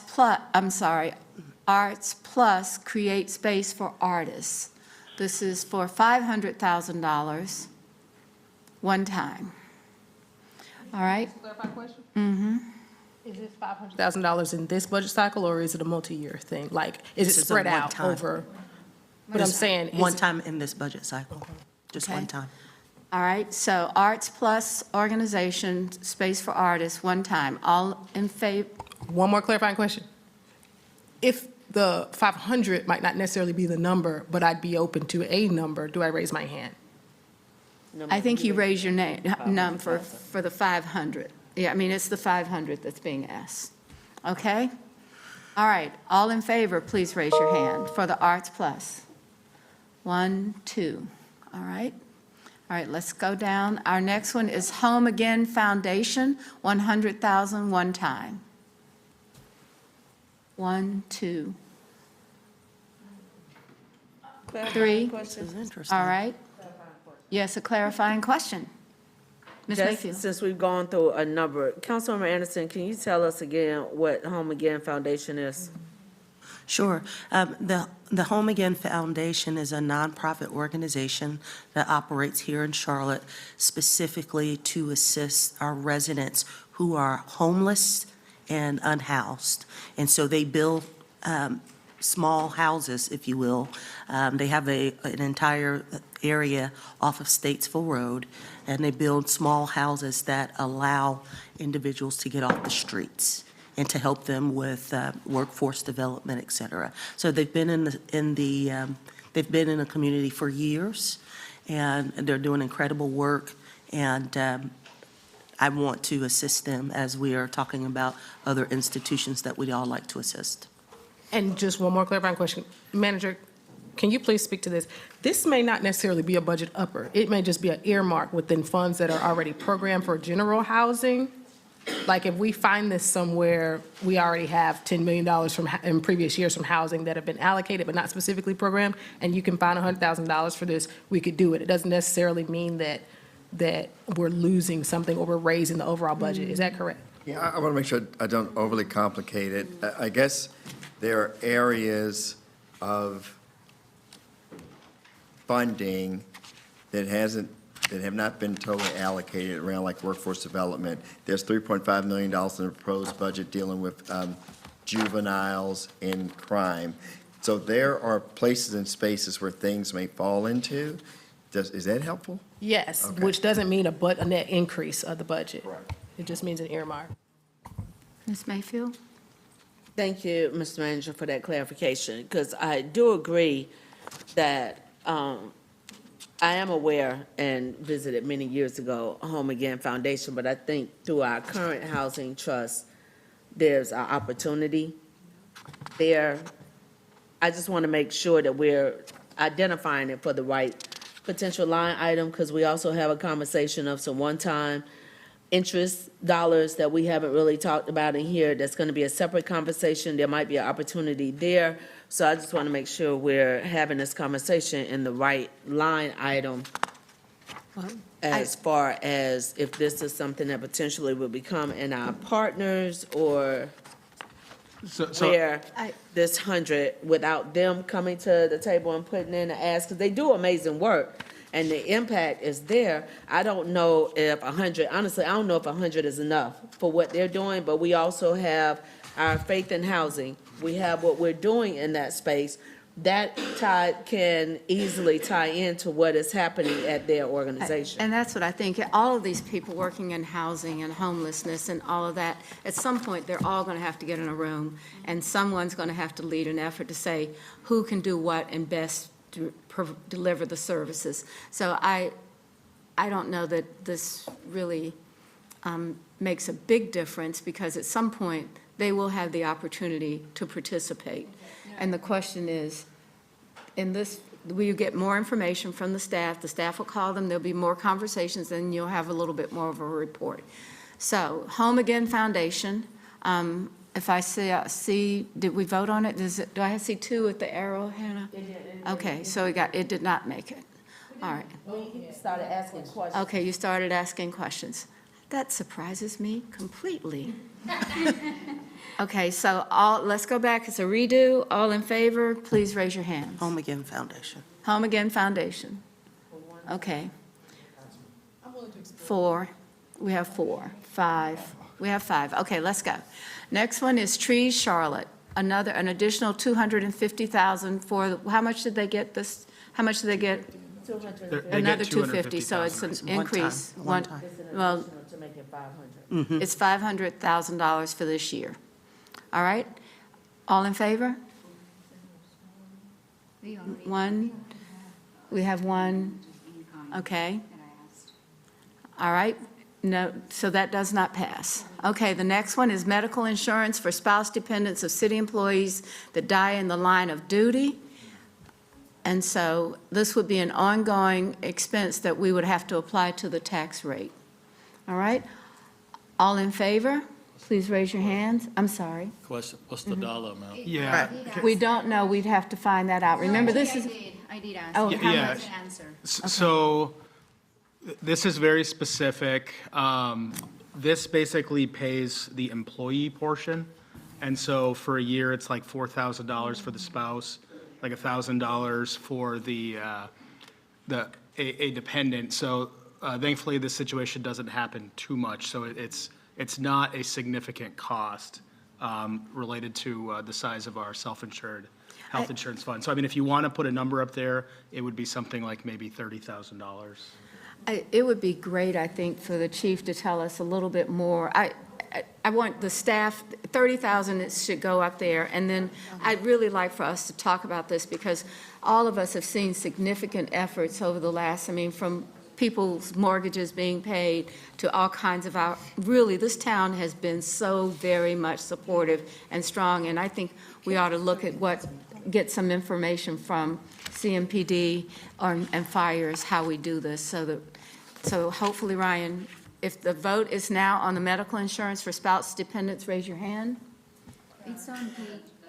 Oh, okay, wait a minute. Ms. Johnson has a question. So this says city employees, so this is not just for police and fire, this is for any city employee who employees, die in the right. line of duty? Okay. Thank you. $30,000 sounds very low, right? We actually This did, isn't the cost of the all insurance. This is just the employee The portion. employee premium portion of it. Okay, we have the number of votes for that. That moves forward. So the next. Madam Mayor, there's clarifying a, question. just because it may change the meaning, for employees that may live across the line, where marriage equality may not necessarily be legal, can we just make sure that this captures like domestic partnerships that would meet the qualification Well, of I marriage? think if you're married, so you should say for people that are married. Well, the challenge is I'm not Right. sure, North Carolina recognizes marriage. I'm not sure if South Carolina does, and we have a number of employees who live in South Carolina.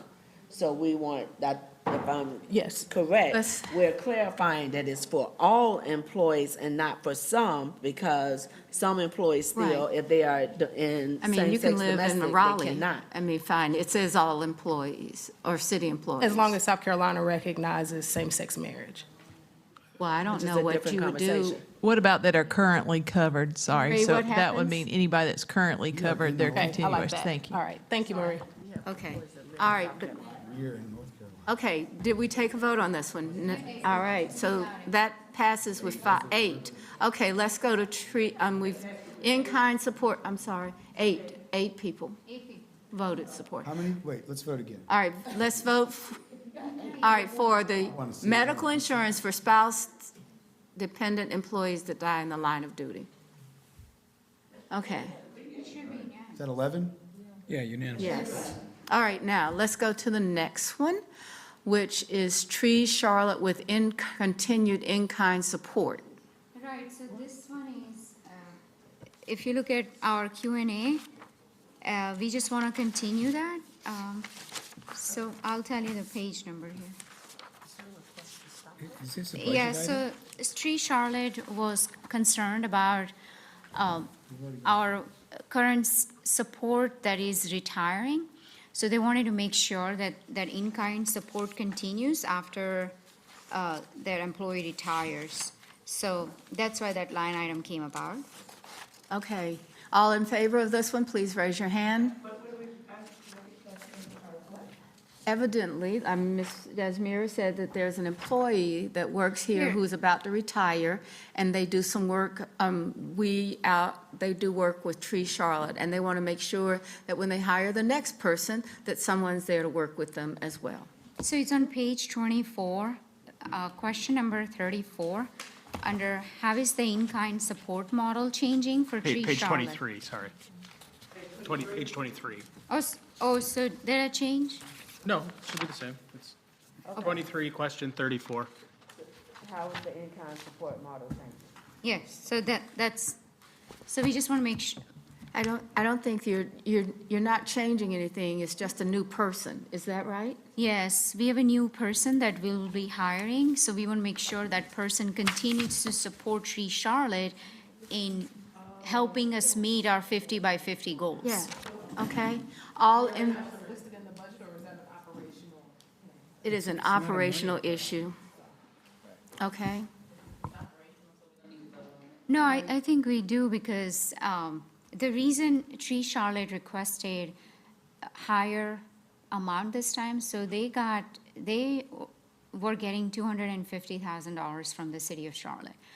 They requested $500,000 this year because they were concerned about an employee that is retiring and not getting that in-kind support moving forward, and that's what they were told. So this in-kind support line item will make sure that whoever gets hired will continue to provide that in-kind support. but Ms. Ajamira, the manager assigns people where they work if they're hired as employees, so I think what So it we're would be doing is not 100%. continuing. He would continue to address that, so I don't know that we need to have anything more than the manager is going to have a new hire. Yes, so the reason I'm saying that, because there might not be 100% allocated to city responsibility. If, let's say 20% of it is allocated to our Tree Charlotte, then that would be a budget, that would have budget implications. So for an example, if For Tree this. Charlotte, right? Yeah, so for an example, if this employee makes 80,000, just hypothetically, and out of 80,000, let's say 50% of the time is being spent on supporting Tree Charlotte, then 40,000 of that would be probably costs more than the contract to get them to do it. I don't know, I'm just, Let's see, I think the manager understands what you're trying to do. yeah. So is that acceptable? That we would have an employee Yes. that's getting a new person that's retired that would work with Tree Yes, so Charlotte? they'll continue to support. I don't, okay. I don't think that we need to vote on that, okay? Ms. So, Van Mr. Buren? Jones, you got that, or I? Yes. Okay. Yes, got it. So the next item is bike funding from 8 million. Ryan, how much is it now? For 2 years of funding? 8 million in the bond, which takes us for 2 years. And is that the 4 million per year, is there a way that that's the allocation for the work, or could the work go to 8 million? Yeah, I mean, there's, you could go to 8 to 10 million, and there would be projects for them to do Okay. with this. All right, so bike funding for 10 million over the next 2 years. Oh, I'm sorry, is that adding 2 million to the 8? All right? All right, bike funding. I see 3 And 4. See 4. Okay. And actually 5, That- you see 5. Who do I see? Renee. All right, 5, okay. All right, the next item is workforce development, specific to the Workforce Development Fund, up to $2 million. This is one time. I'm not really sure, Ms. Ashmira Oh, brought this yes, up. so in our financial partners application, it's a long process, we all got a package. And as part of this process, there are several partner organizations that did not get funding. What I want to make sure that budget staff goes back and takes a look at organizations that did not get funding. If they do fall under workforce development, I do want us to prioritize that, because we want to make sure that we are investing more in our workforce development. All right, Ms. Johnson, yes. Thank you. So there's a workforce development, I think it's NASHIA, I think that's the name, I think. But anyway, they did not apply, they didn't know the process, but they provide CDL training and for formerly incarcerated individuals and just vulnerable populations. So if we approve this, are we allowing organizations who didn't apply to be considered? Would we do that? My understanding is from those that are in the recommended budget list now. Okay. That weren't approved? They were not approved for funding. That's right. But they did make applications. Okay. All right, thank you. Okay, all in favor, raise your hands. For the workforce development specific to up to $2 million to fund. Okay? 1, 2, 3, 4, 5, we're good. Okay, oh, more than 5. 6. Okay, 6. All right, guys, we're doing great. The next one is dedicated support staff for council. It's an ongoing, so it would be added to the tax rate. It's $479,000 for that effort. So all in favor, please raise your hands. We have 2. Okay, thank you. Our next one is, I think this is that everyone has one staff support personnel, and this would be a second one for No. each. I'm sorry, well, tell me what it is. Yes, so currently we share, so there are 6 support staff for 11 council members. So most of us, almost all of us except one, share a support staff. So this will allow us to all have one support staff to meet the needs, growing demands that we have on our time. So it would be the adding of another 6 or 5. 5 staff people for the council. And they would be assigned. What's the dollar amount? $479,000. $479,000. Yes. Okay, I think we had a vote, all that said all in favor? And there was not enough for 5 for the vote. Okay. It was 2, and instead of 3, was it 2? It was 3. Okay, Mr. Graham, 3. All right. Our Actually- next one is Save Our Children No, Movement, one time $34,000. I'm sorry, go ahead. we're on our Save Our Children's movement, one time, 34,000, and that was from Ms. Brown and Ms. Ajmira. Yes, ma'am, Ms. Brown. Raise your hands if you're in favor. 1, 2, 3, 4, we've got 5, more than 5. Okay. Our next one is Promise Use Development for the van. We're going to take care of that with surplus policy discussion. Does that mean, it might mean a little bit more of a delay, Ms. Molina, to get the policy done? But I think it's, you know, it's kind of nice to have a delay in the column there, right? Okay, so. Just a clarification, is that the same organization Councilmember Mayfield was a request that we donated a van to? Council, Sorry. so, actually, I even mentioned that when I brought it up, but I don't know if hers was in general, but I looked at her because this is one of those requests that I got specific, but it wasn't for that particular organization, but Ms. Tisha Boyd operates on the east side. Actually, she's in the Executive Center Drive. We got a petition right now. That's another conversation where Yeah. she may even have to move, but right now, this is just for a van. I'm just trying to be consistent. I Yeah. mean, That's why we're going to have a policy Okay. discussion in committee about that, nothing so that against, we but can start I don't being want us to choose consistent. winners and losers, and Councilman Mayfield had made a request. We was talking about the surplus list, and I think we kind of boo-boo that, and And so we're I going just to- want us to be consistent. That's a great point. Yeah. I had put a financial amount to it, and basically what I said was what the financial amount was for. She's been operating for 8 years on the east side. She actually operates out of our rec center right now. So she goes and uses the rec center. She works with teens, and troubled youth on the east side, and she's been doing it for almost a decade with no support. Okay, so I don't believe this requires a vote. I think it's a question of getting the policy and then getting to the van. Okay, but if you'd like to raise your hand, please do so, okay? Well, can I ask a question? I'm sorry.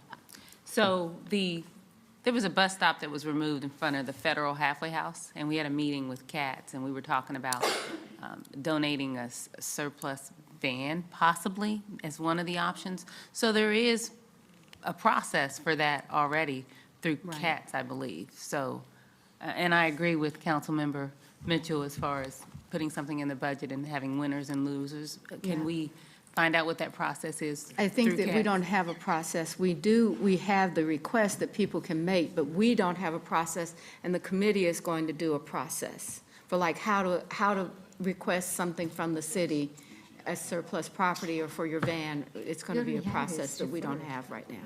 Thank you. Okay. All right, so I don't believe that requires a vote, but I saw those that support it and heard from them. So the next one is, we went to from Carolina Youth Coalition.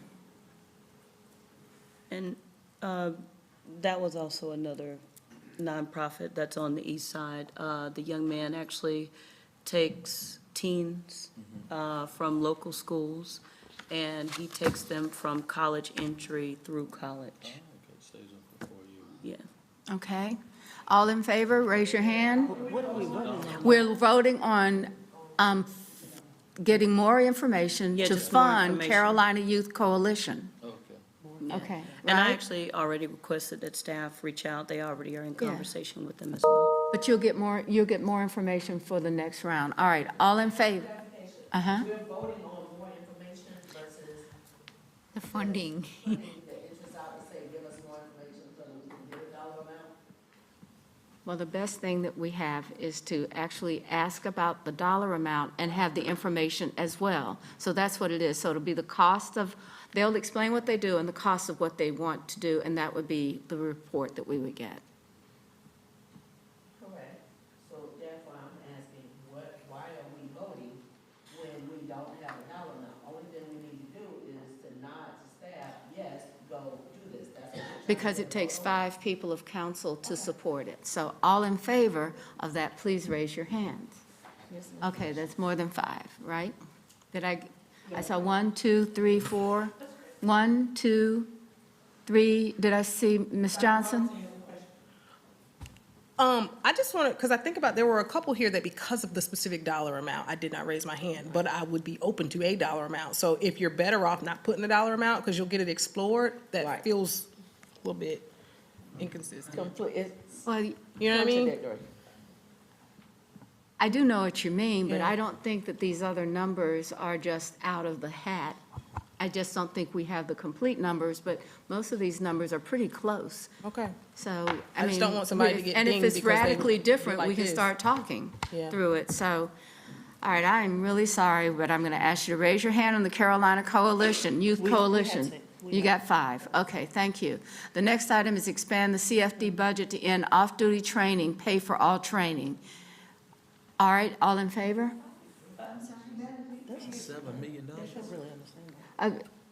I think the example Ms. Johnson read, you heard what it said. Ms. Johnson, you want to read the example that you used for the off-duty pay?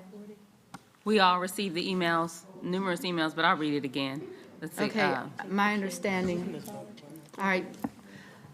Okay, So, Mayor, Ryan, I think the way it was explained is that we did this year, but there's some other programs like promotional programs where they'd like to get the same treatment. Is that correct? Yeah, so I think a lot of the information is around the promotion from firefighter 1 to firefighter 2. They want it to be, when you're going through the classes that you need, they want them to be paid. We have not done that for consistency across the city because firefighter 1 to firefighter 2 is a promotion. okay.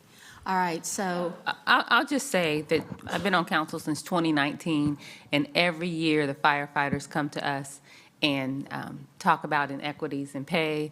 And so I just, yes, I'm going to support this. I'm lifting it up, and I'm supporting it, and I ask my colleagues for the same support. Thank okay. you. Mr. Driggs?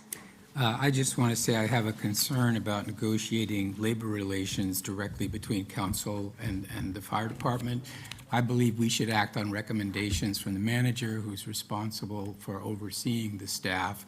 And for that reason, I won't support it. I think it's a bad. We just unanimously supported something else that didn't come from the manager. It came from a council member who met with Right, police I'm saying officers. I think when it comes to labor relations with people who work for the city, we should be acting on recommendations from the manager and not engaging in a direct dialogue with labor representatives. If we don't rewind work the video, things you out- just those voted things out here. for something, the same situation.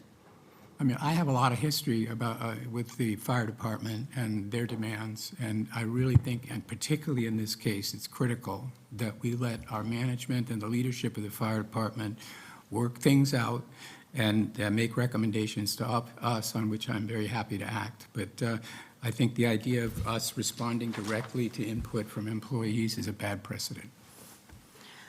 Okay, so the next item on that list is to pay for public safety fully funded pay plan steps, which is a total.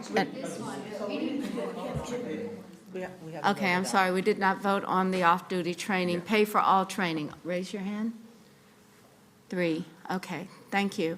The next one is to fully fund the pay plan steps with a 2.5% COLA, and it's a $7 million expense. And sorry, I didn't catch this. I certainly wouldn't, we are fully funding all steps. What they're asking for with this is the market adjustment we give to all steps is currently 2.5, and the request was to make it 5. So that's what that cost is. So I just wouldn't use the terminology of fully fund steps. So it'll be an, This is basically make the market adjustment, which is the across-the-board before steps for public safety, to be 5% rather than 2.5. so that's not our practice now. Right now, well, no, it's just a allocation. Right now, we're doing 2.5% market adjustment, plus whatever their steps are. This wouldn't change their steps. It would just make the market adjustment 5% rather than 2.5%.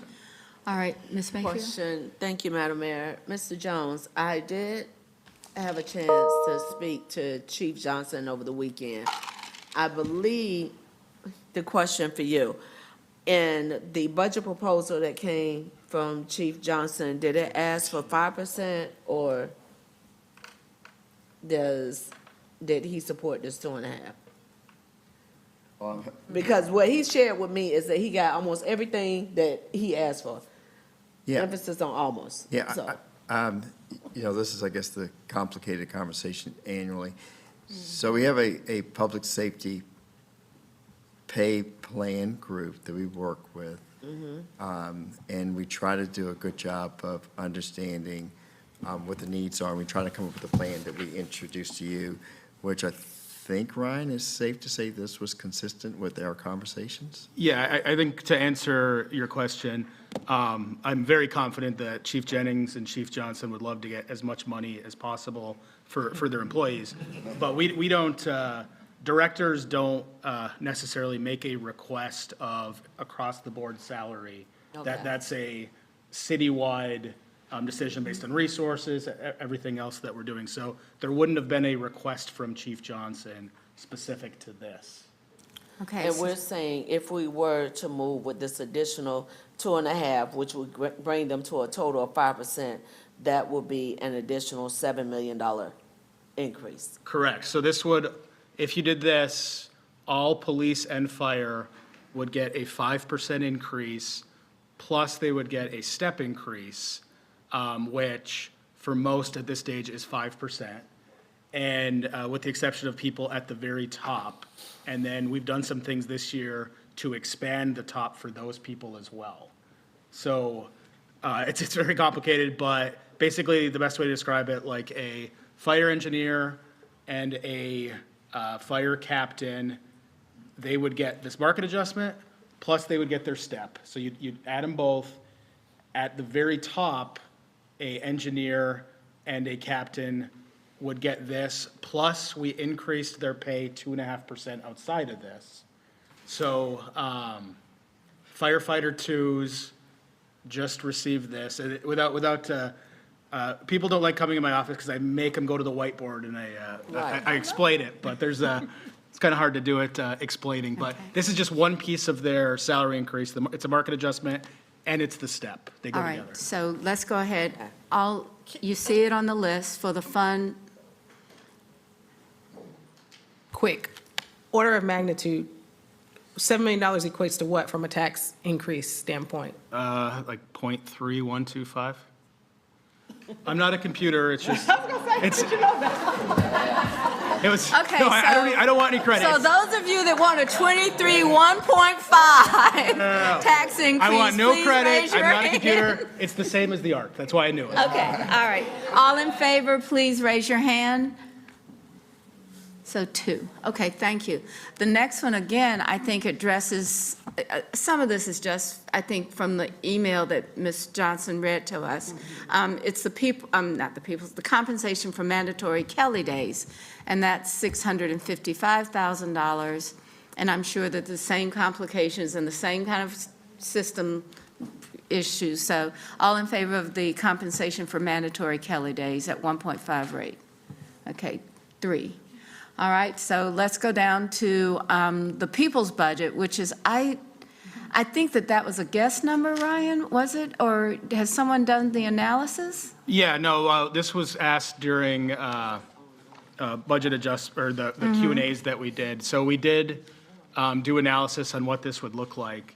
And to avoid compression where people doing the different levels of jobs are paid the same amount, you would basically have to do this in a way where all hourly employees got the same dollar increase and boost them up essentially. And so that's where that cost comes from. Okay, so all in favor of the people's budget, please raise your hand. Just this line. What now? Just this line. $24 an hour. Correct. Yes. Yeah. Okay, so I saw 4. Madam Okay, Mayor, thank you. actually, I don't know if it was 4, I was raising my hand for clarification. Oh, I'm sorry. No, Then ma'am. it wasn't. So basically, I agree with Dr. Watlington. I think we have to be specific because it's not that we're against the people's budget. I want to be clear about that. This is the $25 portion only. Is that right? When it was presented, I can't remember who did this one. Ms. Johnson explained it was the people's budget that was submitted to council, and I assumed that it was all of it. I don't think that we had a one line for 25. Oh, We you did didn't? not. Okay, okay. Okay, so, so the people's budget, I didn't. Mayor, for yes, clarifying. please, Mr. Jones wants to help us Okay, out here. So it's just a part of the write-up, and we can always do better. But part of the write-up is 95% of our employees earn $25 an hour or more. So I just want to make sure that the council knew that. Okay, so you've heard the discussion, is there any, what is the 6.3 million 6.3 enterprise. million for the people's budget? Raise your hand. No, I'm sorry, which, Ms. I was trying to get a clarifying answer on what is the plus 6.3 million enterprise fund? So there's, this impacts hourly employees across the city. So Where the you work. 5.7 million is the general fund component of our non-public safety hourly employees. But there's also a significant amount of non-public safety hourly employees in water, stormwater, CATS, and aviation. And so what that 6.3 million means is, if this went forward, part of the analysis would be specifically how much of that is water and stormwater, and absorbing that would do what as far as rates? So it's really 11 million, Well, 12 million. Yes, it Between would the two be, buckets. it would be Yeah, yeah, I mean, all 6 in. plus 5, yes, you're right. All in favor?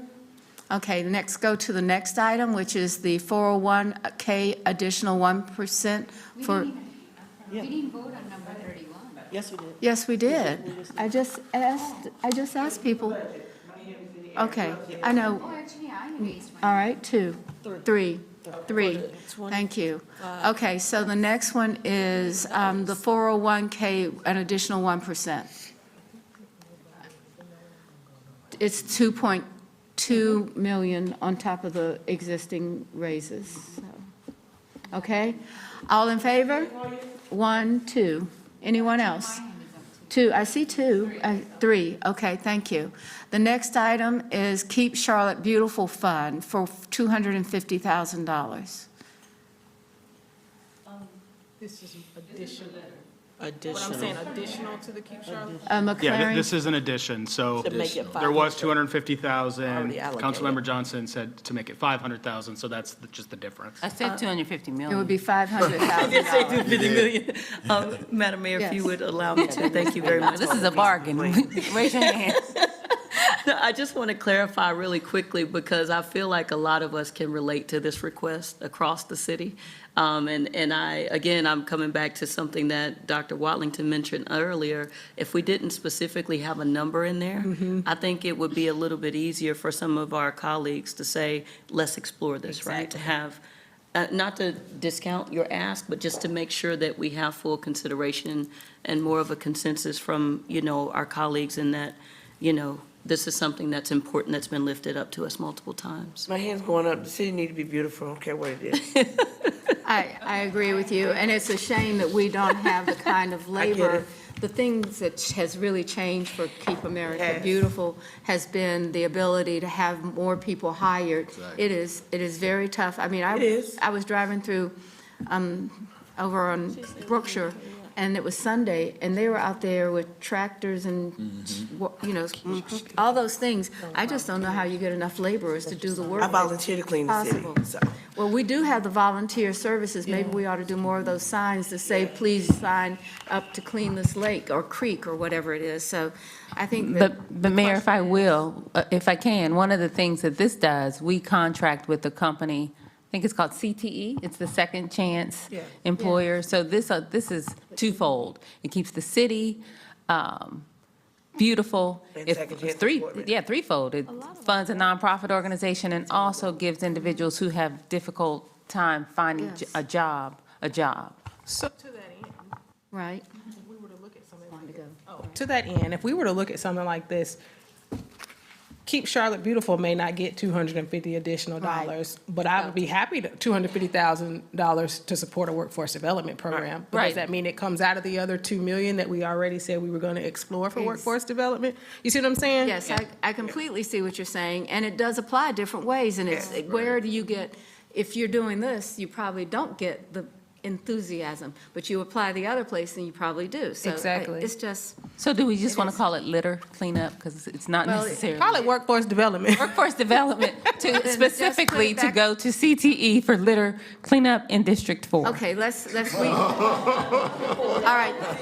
Okay, Okay, we are way behind. Strike the where last we part. should Be in some seriousness here, so I'm going to just say that we need to move through this now. So we've had a lot of questions answered in advance of this, and I'm just going to say, just go with your gut. Pick, you got as much information as you're going to get, probably, because we're just repeating ourselves. Litter cleanup, you're saying it calls young people, especially those that need jobs. So I would just, raise your hands. I'll raise my hand for All right, workforce you got it. development. Okay, block Workforce love. Raise your hand. Got Willing it. to explore. All right, animal shelter upkeep has no numbers, and we've talked about the costs. You've heard what Mr. Driggs said, you've heard what Ms. Ryan has said, you've heard what Ms. Ms. Brown said.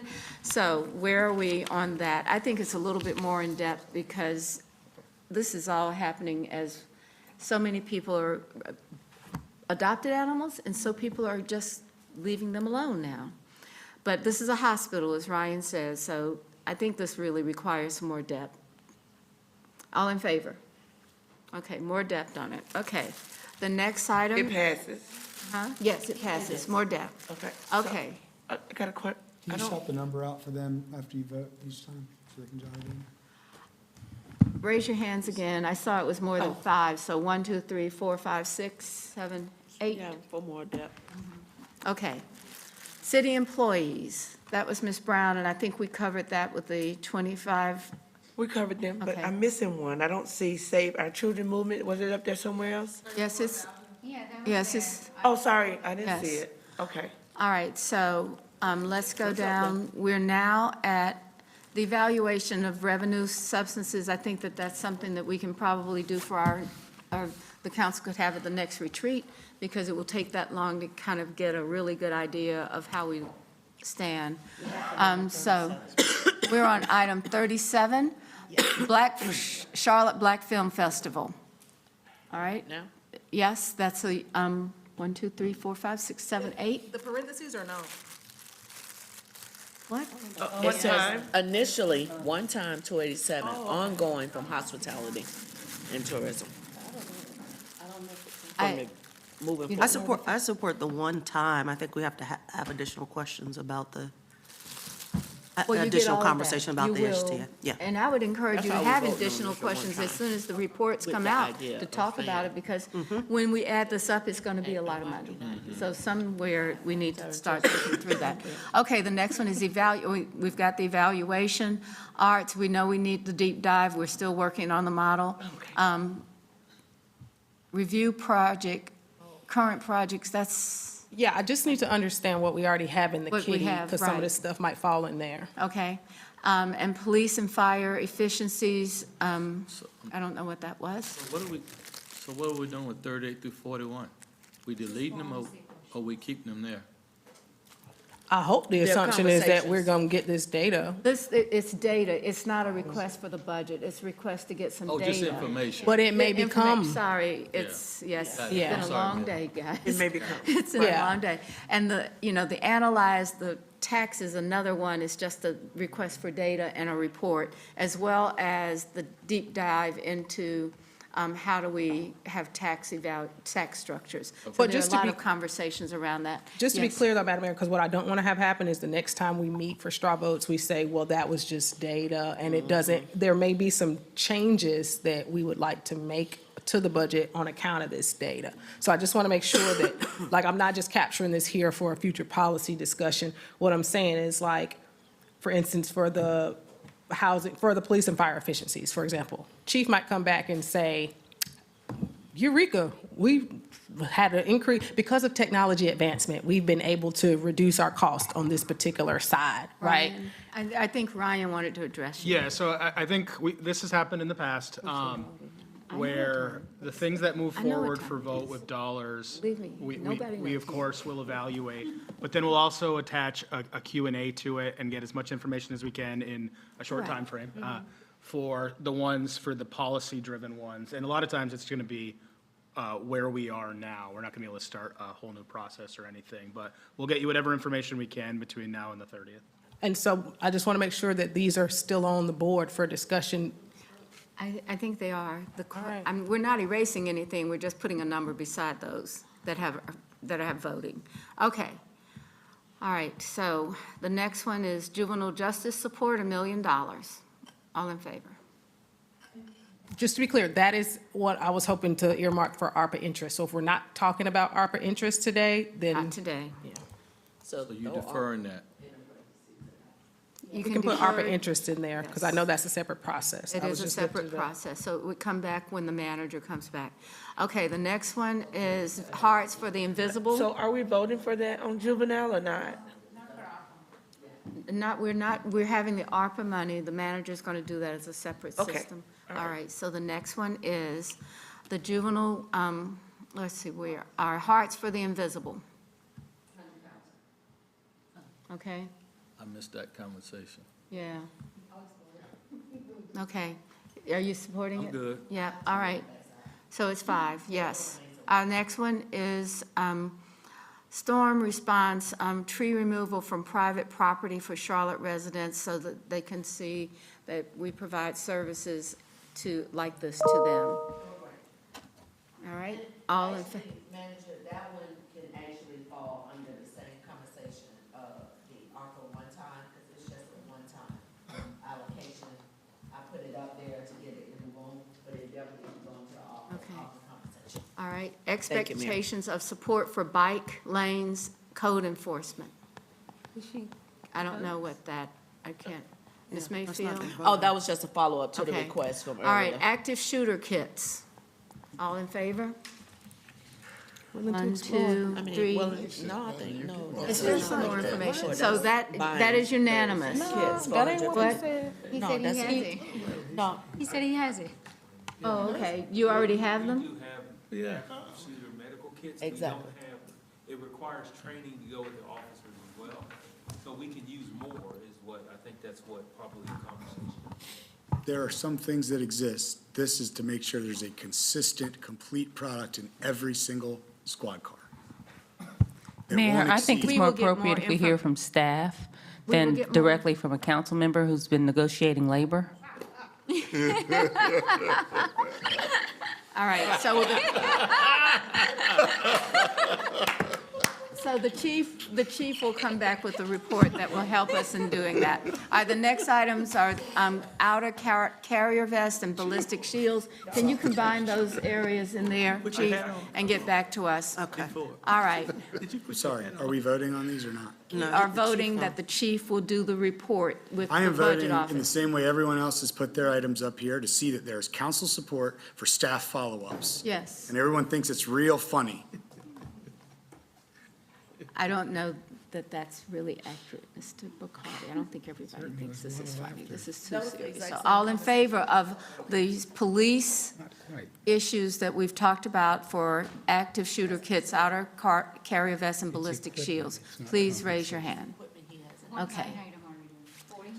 We're on 48, 49, and 50. So all of them together? Yes, because the chief gonna they all bring fit together Yes. for what they're trying to accomplish. Correct. Okay. Do we have anything else? The raised calendar. Raise calendar. Yeah. 52. Item 51, raise calendar for CMPD. That's labor related. Yeah. Explain that too. That's labor. That's your Yeah, I think card? that's, All right, Mr. Bakari. It's inside everyone's books from staff recommending two options for us to consider. It's option one, and it puts CMPD, which is the only department in the city who is not on a July, November timeline of their raises, because they're on July, January, back to July, November to be in line with everyone else on their pay cycles, and it is only a one-time issue. And then they are on the schedule with everybody else going forward for the annual impact. And the estimated cost is $427,000. All in favor? Well, just as a matter of principle, is this a recommendation for staff, or is this just information that we received? It was a question from Mr. Bakari. I see that, but I want to That was know, is from it part of a me. recommendation? No, we haven't gotten a recommendation from That's what I staff. thought, so I just want, I'm trying to be consistent Yes, across we're the not getting department. recommendations until we get information. Okay, all in favor, please raise your hands. 1, 2, 3, 4, 5, 6, okay, that, more than 6, 7, 8, okay. All right, guys, I think, one more? You got Oh, my 52. gosh. Okay, funding for caring. This one? Direct staff. Direct staff to reduce property tax by recommending reductions. I thought Mr. Bakari said that he was going to take this and work with the staff. I don't think it was I have direct. already done my part, and I have found that it's possible, but it is not probably palatable in the way I've done it. So this is just with the plea I made at the end, will this council direct staff to go try to do this and find cuts that enable all the things that I've said, and it doesn't have to be predefined, it can be where, but that is the message of this council. That would go to the budget committee, I think? That would go directly in the offline to staff to work with individual Offline council staff. members to find a way to cut this Okay. 1.5 cent property tax. So we are directing the manager to give us a revised budget that cuts the tax rate. Working with all of us to find a revised budget option to consider that is palatable for 6 people. And council members would be able to present their choices to the I manager think as you well. have- everyone needs to work with staff. I've got a list. It isn't going to work for everybody here. Okay. So people would need to work on what would be palatable, and if there's enough will here, then we will go forward, and if not, then it's dead. Okay. All right, you heard that? All in favor? 1, 2, 3, 4, we got 8. All right, thank you. Thank you. All right, Mr. Bakari just said it, Mr. give us Graham. You heard options. what he said. To give, He's asked the manager to showcase a budget without the tax rate in it. Right. Okay, the next item after that is funding for caring. Funding for caring, raise your hands. I think that, Caring. I don't think we need, Okay, no, all right, No, Mr. Driggs says withdrawn. he's okay. Animal shelter support, voted on that. we've already done that. Boom, Charlotte. All in favor, please raise your hand. 1, 2, 3, 4, 5, that's 5. Ms. Mayfield, that's 5. Okay, Mayor, there is It's no fine. amount, it's 100,000. Add it to the list, but we're gonna add it. Raise your hand, Ms. Fick. Yeah, I did give that amount, it didn't make it. okay, guys, I believe that's the last one of them. That is the message. That's the message. But we are now going to go downstairs. We have zoning to do. Please, we'll try to get down there. We're late, as you can see. Yeah, we are. It's 4:30, it's almost 5 o'clock.